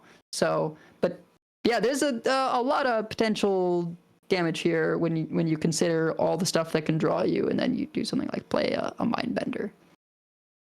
Curious what builds will win out, but I mean you could just run Serenite Shambler in the Scythe build too, right? Like that could just be one of the minions theoretically. Like you're gonna be playing spells anyway. Like I don't know about Shambler, because you probably still do the +2 spell damage with Unleash Fel thing, but Mindbender maybe, because there's a world where Mindbender on its own is like 10 damage. Or you just draw enough cards that you're just gonna play the spells by the time you get there, right? Like you might not have to go full Scythe to get it to happen. You just, like, if you're drawing all those cards, like some of those cards are gonna be spells, and then you just kind of just get there. I mean, 5 spells is not a huge ask if it's this game. It's not even like a Naga where it's saying you cast 5 or more spells while it's in your hand, right? Like just 5 spells this game is like you run Illidari Studies, that's going to be 2 spells by itself. You run Fellerin, that's usually 1 to 2 spells, right? Mhm. Like there you have spells that get you spells on top of everything else, and then if you're drawing all these cards, you'll just get there. You don't need to try that hard to turn it on, I don't think. Yeah, I don't think you need to have this in a spell deck, but I definitely think if we are doing a Scythe, we're probably still playing Arcanist just Mhm. because it's so helpful. And Jotun and the Mindbender is a pretty strong candidate for minion number 3, I think. The deck that Lepton was having success with was a Scythe build, and Lepton was playing Ignis as because there's that Oh, Forge yeah. card that draws. Yeah. Yeah. But that'll do it. Mindbender would be another option. But yeah, you Well- can afford to run fewer Forge cards in that deck.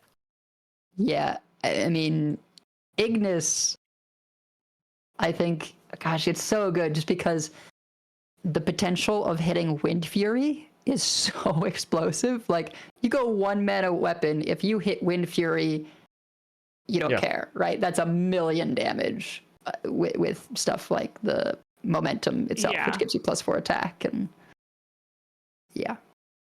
Yeah, that you know what? I knew I was playing this deck wrong. That is how you were playing this deck. You set up for the Wind Fury deck. Wind Fury. This is why you don't just look at the deck list and then start playing it. You actually think about and like just put it in the deck tracker and figure it out while you're playing. You think about the deck list. That sounds so You much look at less the fun screenshot. though. See, I know Like- this from playing Odin Warrior, where like that is also the thing you try Yeah. and do with Ignis a lot of the time. Is you do any cost and try and hit Wind Fury, and it just doubles the output of your armor gain for attack. So, whether you maybe don't do a Scythe build so that you can include double Serenite Shambler in there along with your momentums to go with Ignis, maybe, I don't know, but yeah, it's a little spooky. All right, well, we should keep moving. So, Shaman, we have 4/4 minion, a 4-mana 4/4 Infested Watcher, Taunt, Death Rattle, get 2 1/1 Chaotic Tendrils, a 1-mana 1/2 Elemental Beast, Shock Hopper, Battle Cry, get a random Overload card, and 2-mana spell, nature spell, Conductivity. The next spell you cast this turn also targets adjacent minions. If you want a real blast from the past, this works identically to Zentimo, which is a card I completely missed. It was Which only in also- standard for about 15 minutes, so it was easy to miss.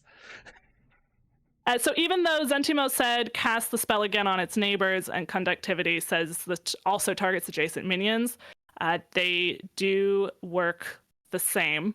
Mm-hmm. And so, for example, if you play Jam Session on it, it will overload you 3 times. And deal And 3 it will damage to the do board. 3 damage to the board, but it checks for deaths after. So they do get the buff Nice. before they die. So that can prevent Okay. them from dying. But so that is something to keep in mind with Conductivity. Megasa, you're not thinking big enough though. Yeah, you can Jam Session, but you could also Jive Insect. Yes.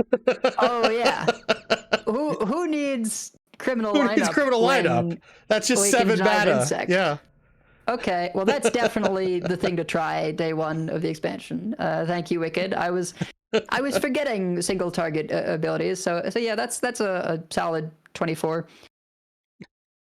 It's a bit of a bummer, probably for the best that we don't have Wind Chill anymore, because that would be a really nice for sort of controlling decks trying to draw cards and get over to the later game. Is just go Conductivity, Wind Chill on 3 minions. That's pretty fantastic. But I like cards like this, where it just makes you think about other things in another way. I'm not sure how it works with Blazing Invocation, because that is discover, right? So will you get to discover for each one, or will you discover on the one you target and then it just picks for the other 2?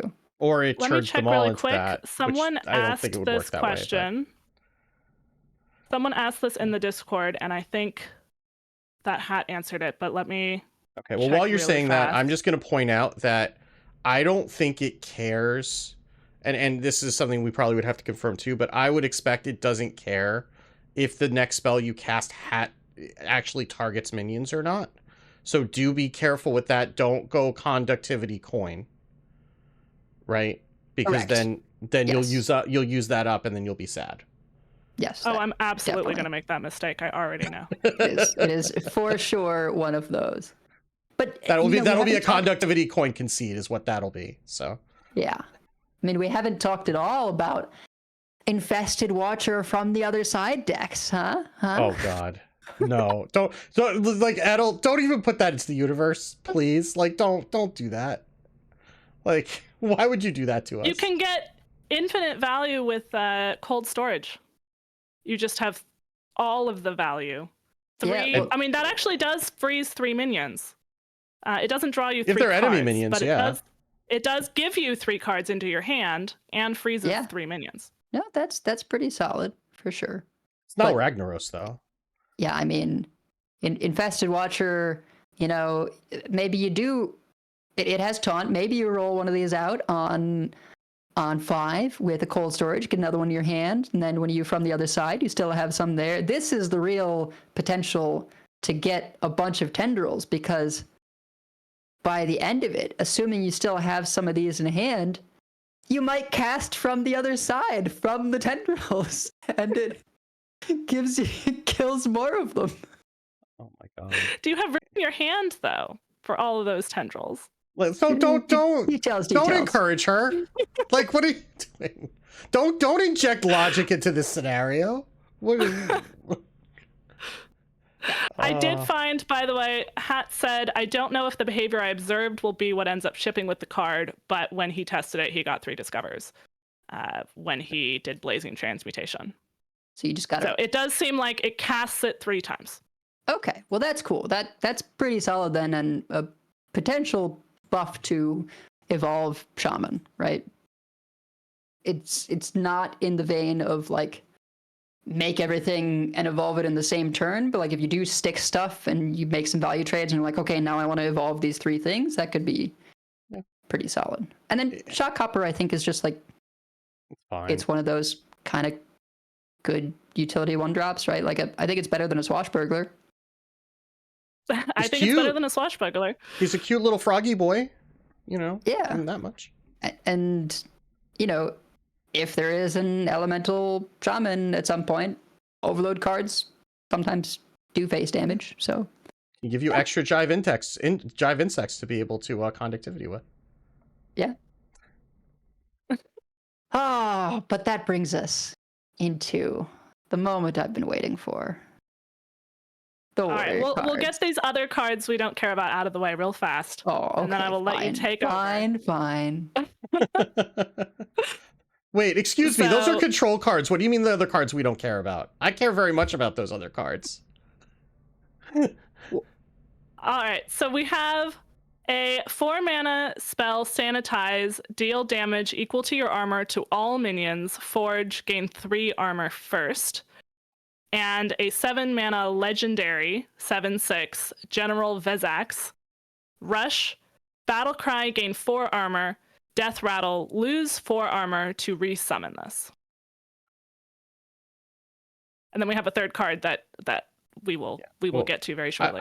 I mean, Yeah. these are both bananas for Control Warrior. Like, I've been thinking as much as I've been, like, when I've been playing the Warrior, either the 30 card or the 40 card, like, I really want Reckless Flurry back, which was a 3-mana spell from Kobolds and Catacombs that would deal damage equal to, it would basically spend all your armor to deal damage to the board. And Sanitize just does that, but lets you keep the armor.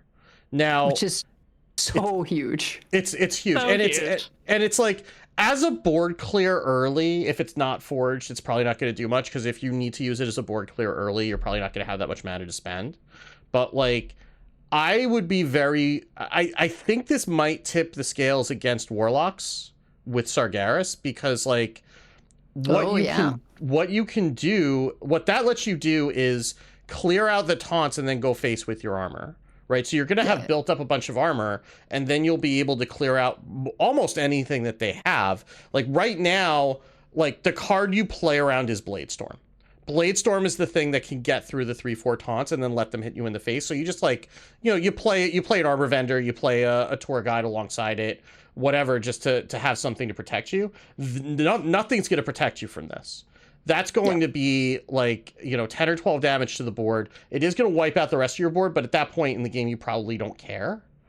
And it will get you through the taunts to be able to connect face.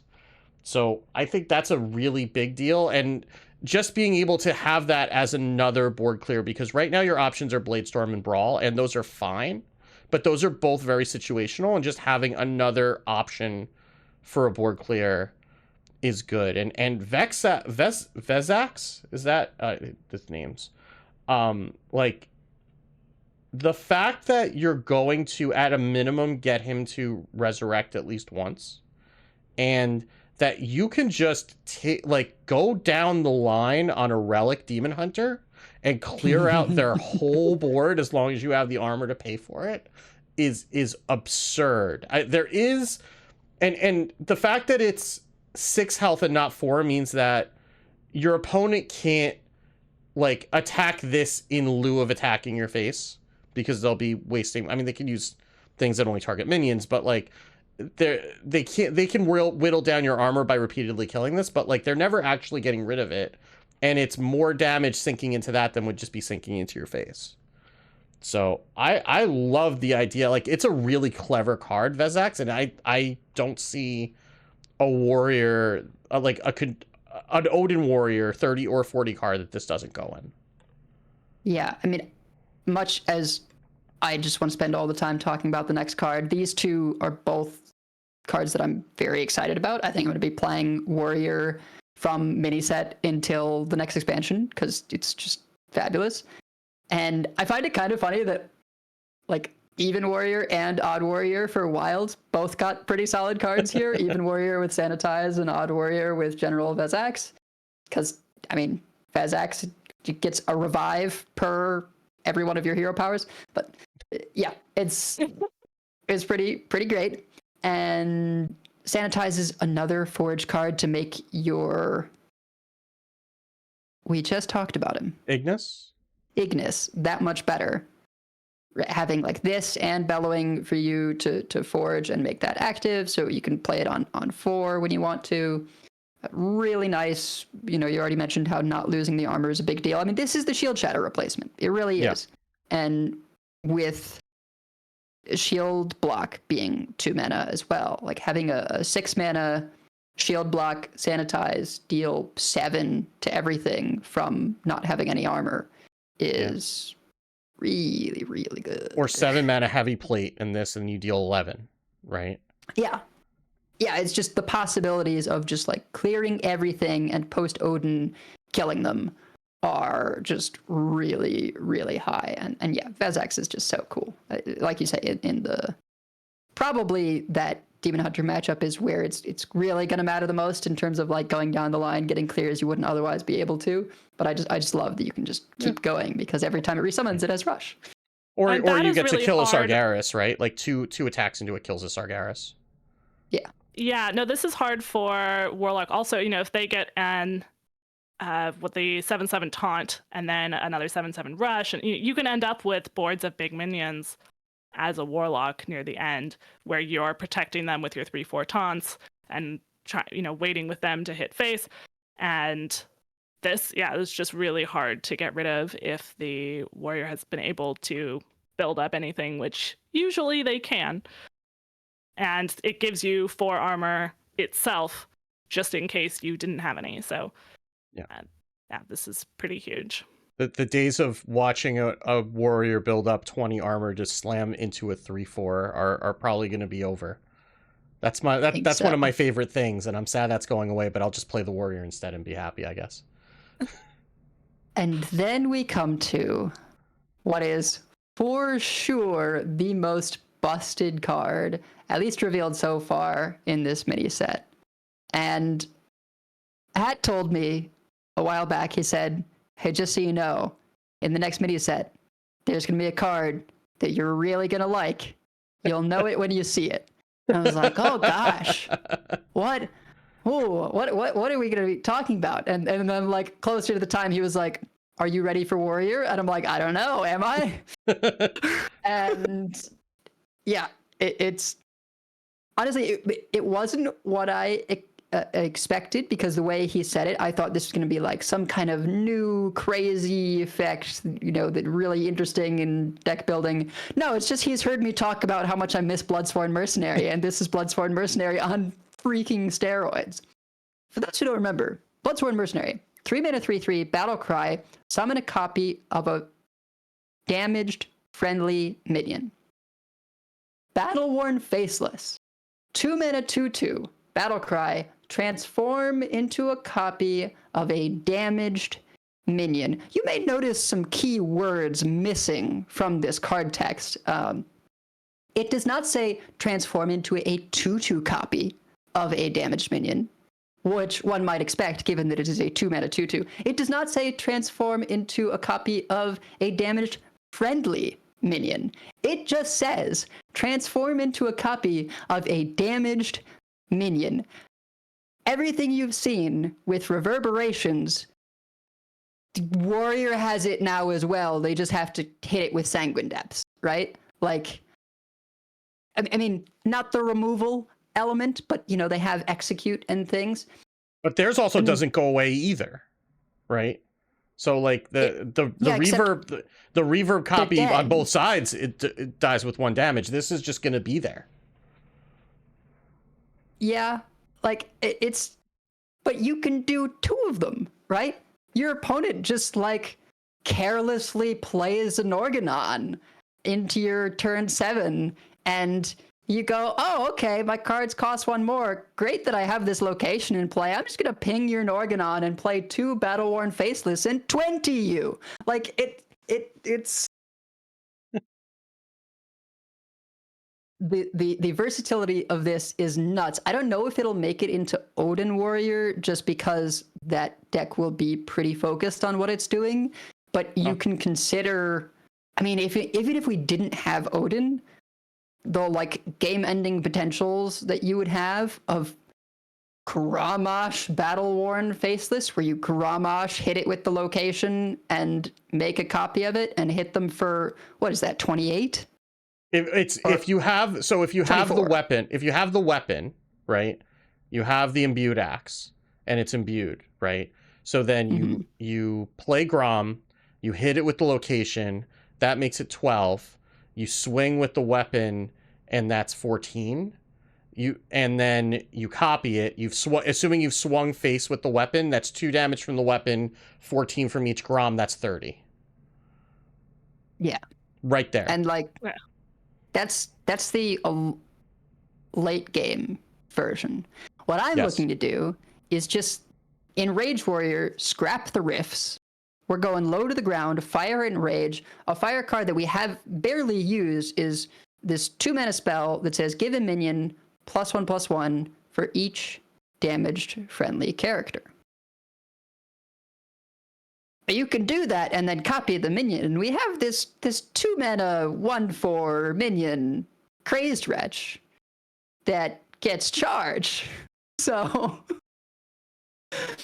even if you haven't done any like buffing in hand with Anima Extractor, the ability to just annihilate people with Crazed Wretch plus that fire spell plus Battle-worn Faceless, I think I'm going to get to, until they nerf this, relive the days of, where in Rage Warrior it would just do stupid things with Bloodsworn Mercenary, and it was so versatile because it was either you would gain a stupid amount of armor into Outcast Demon Hunter, because like this was the one thing that could deal with Outcast Demon Hunter, was when you did Skipper, Armorsmith, Bloodsworn Mercenary stuff, and you just gained 1,000,000 armor. You can do that, but instead of armor, it's buffs to your hand with Anima Extractor, which is filthy. Like, anytime you get double Anima Extractor going is fantastic, and now you have more ways of doing that. Still for 2 mana. I can't wait. it's gonna be such a delight. Whenever you are this excited about a card, I am equally terrified. Like that, like this is like, if you're not afraid, you should be afraid. I don't see how this stays at 2 mana. Like I can't imagine no way. this.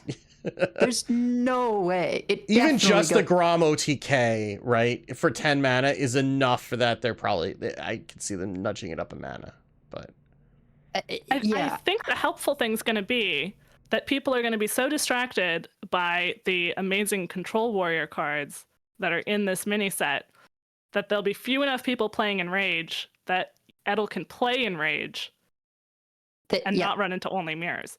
This is the mistake. I have not been playing Enrage enough for how good it's been for a while, but yeah, I think, I don't know, maybe things will change the first time someone drops an Odin and then like just dies to 1 million damage from 3 crazy stretches.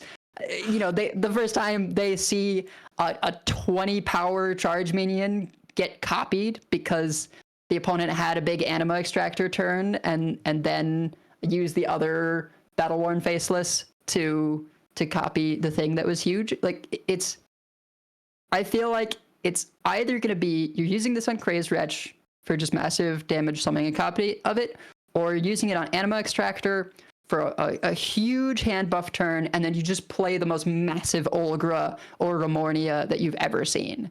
It's gonna be super fun. I'm terrified. Well, we wanted Warrior, and like it or not, we seem to have it. So yeah. And the monkey's paw curls one more finger. I mean, it almost seems anticlimactic to talk about Rogue now, but I guess we need to do that.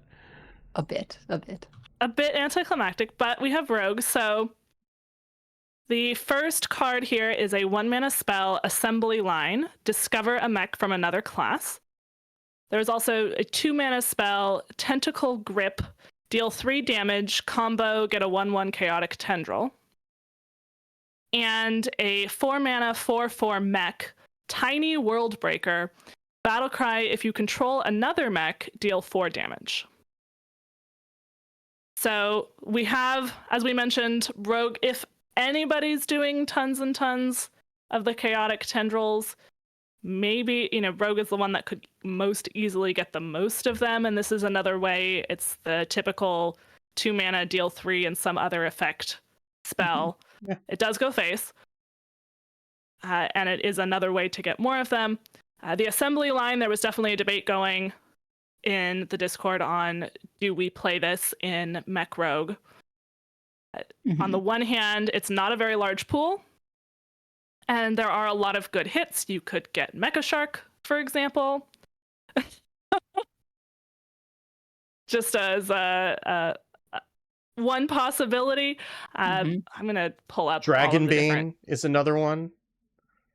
You could get Gaia the Tectonic.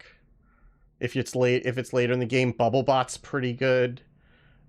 Noble Minibot, which is the Paladin 2 mana 2/3. After this attack with Magnetic, after this attacks, give a random minion in your hand +1/+1. You've also got like the Leviathan.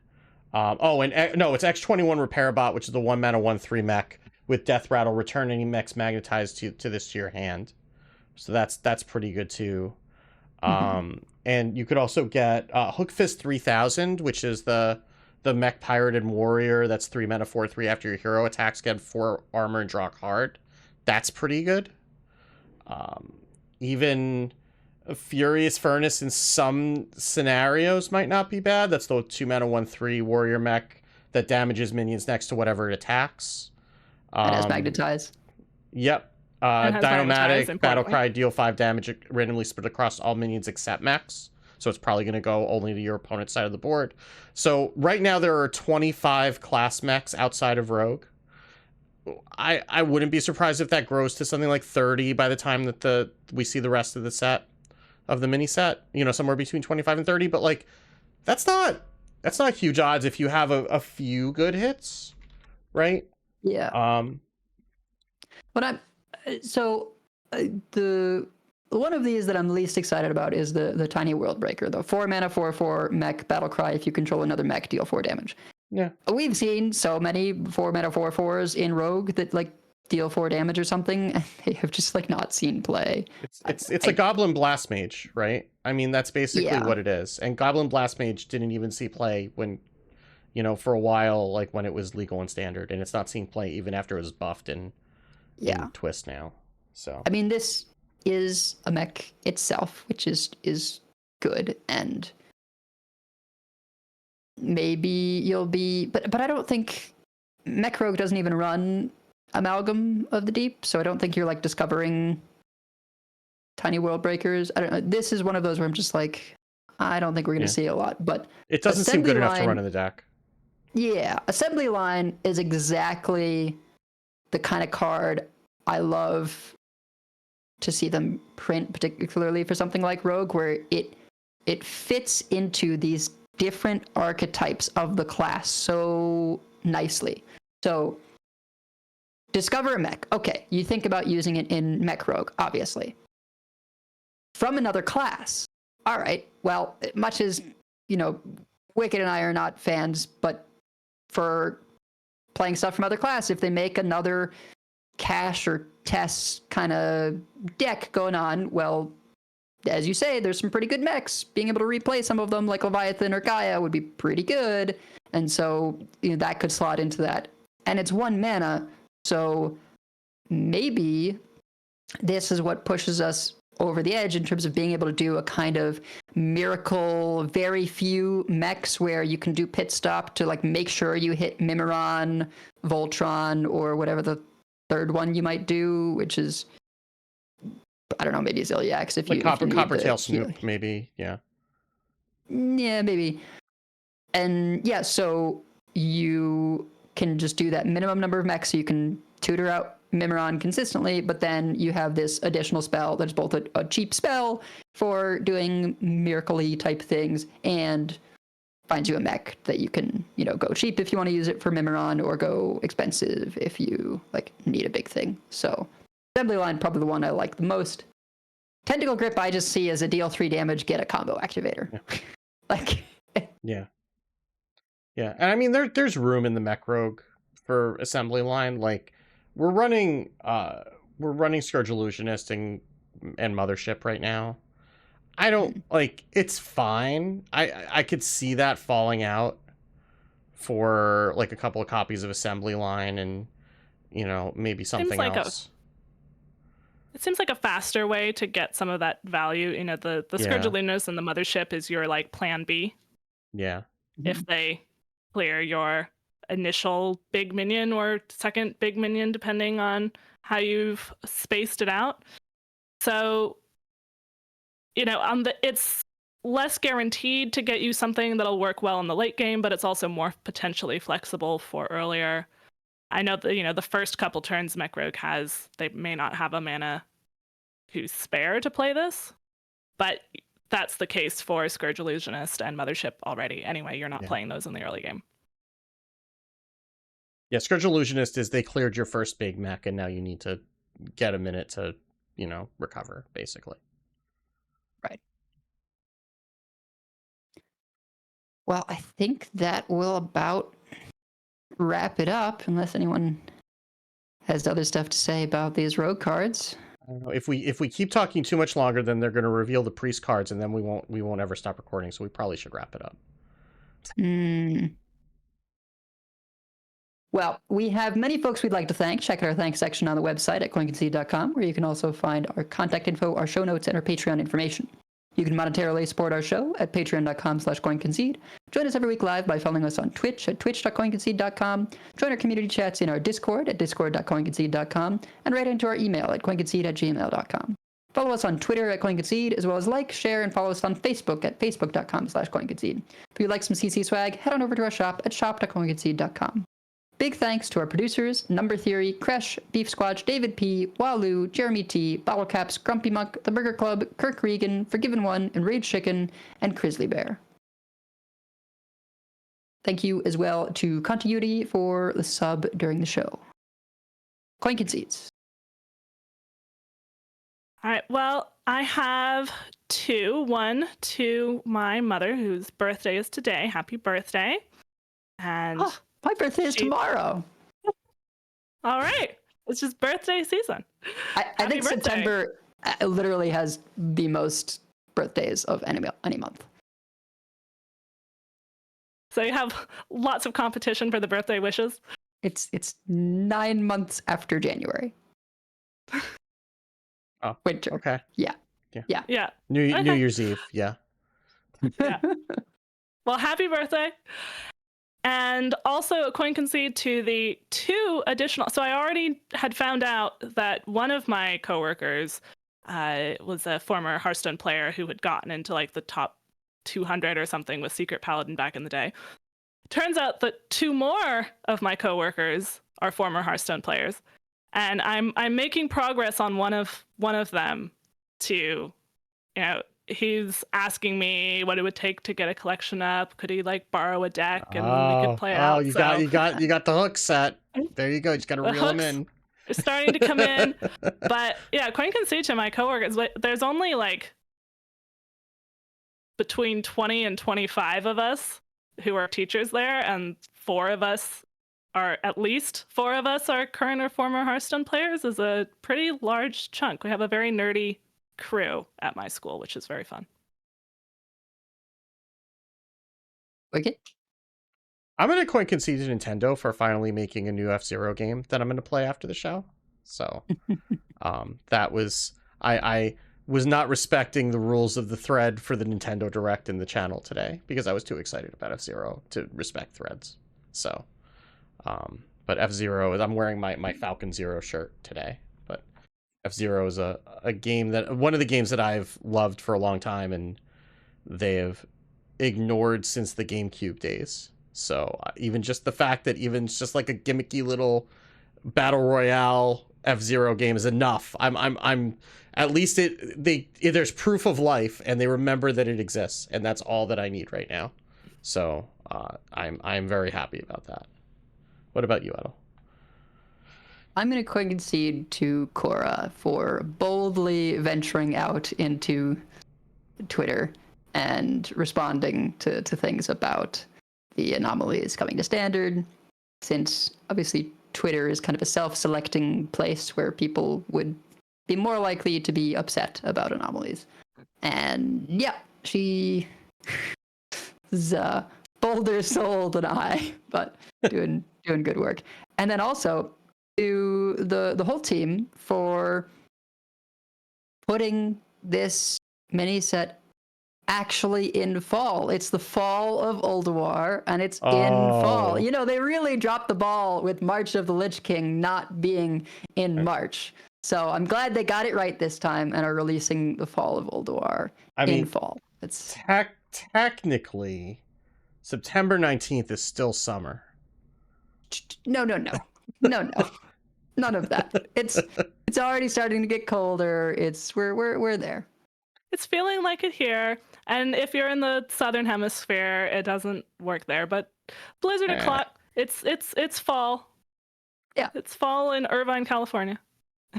All right. By the time they do the post mini set balance patch and the full meta is established for fall of Ulduar, it will be October. So. Okay. I'll give you I'll spot you the 2 days. Well, but I think that's enough for this week, and we'll have plenty to talk about Fall of Ulduar next week because it will be live as of when we record this week. But until then, I completely lost it. No, don't mind me. Until then, keep calm and praise Yogg. And if you see us on ladder, coin concede. Coin concede. Coin concede. Man, I'm pretty proud of myself that I didn't have my brain lock up until the very end of the podcast, given what this week has been like. Okay, so let's see who is streaming. Can we Ron Mexico? I don't think we've rated him in a while. He's playing in top 200 with Warrior, so not with not with the broken cards yet, but you know. So I guess we can do that. So,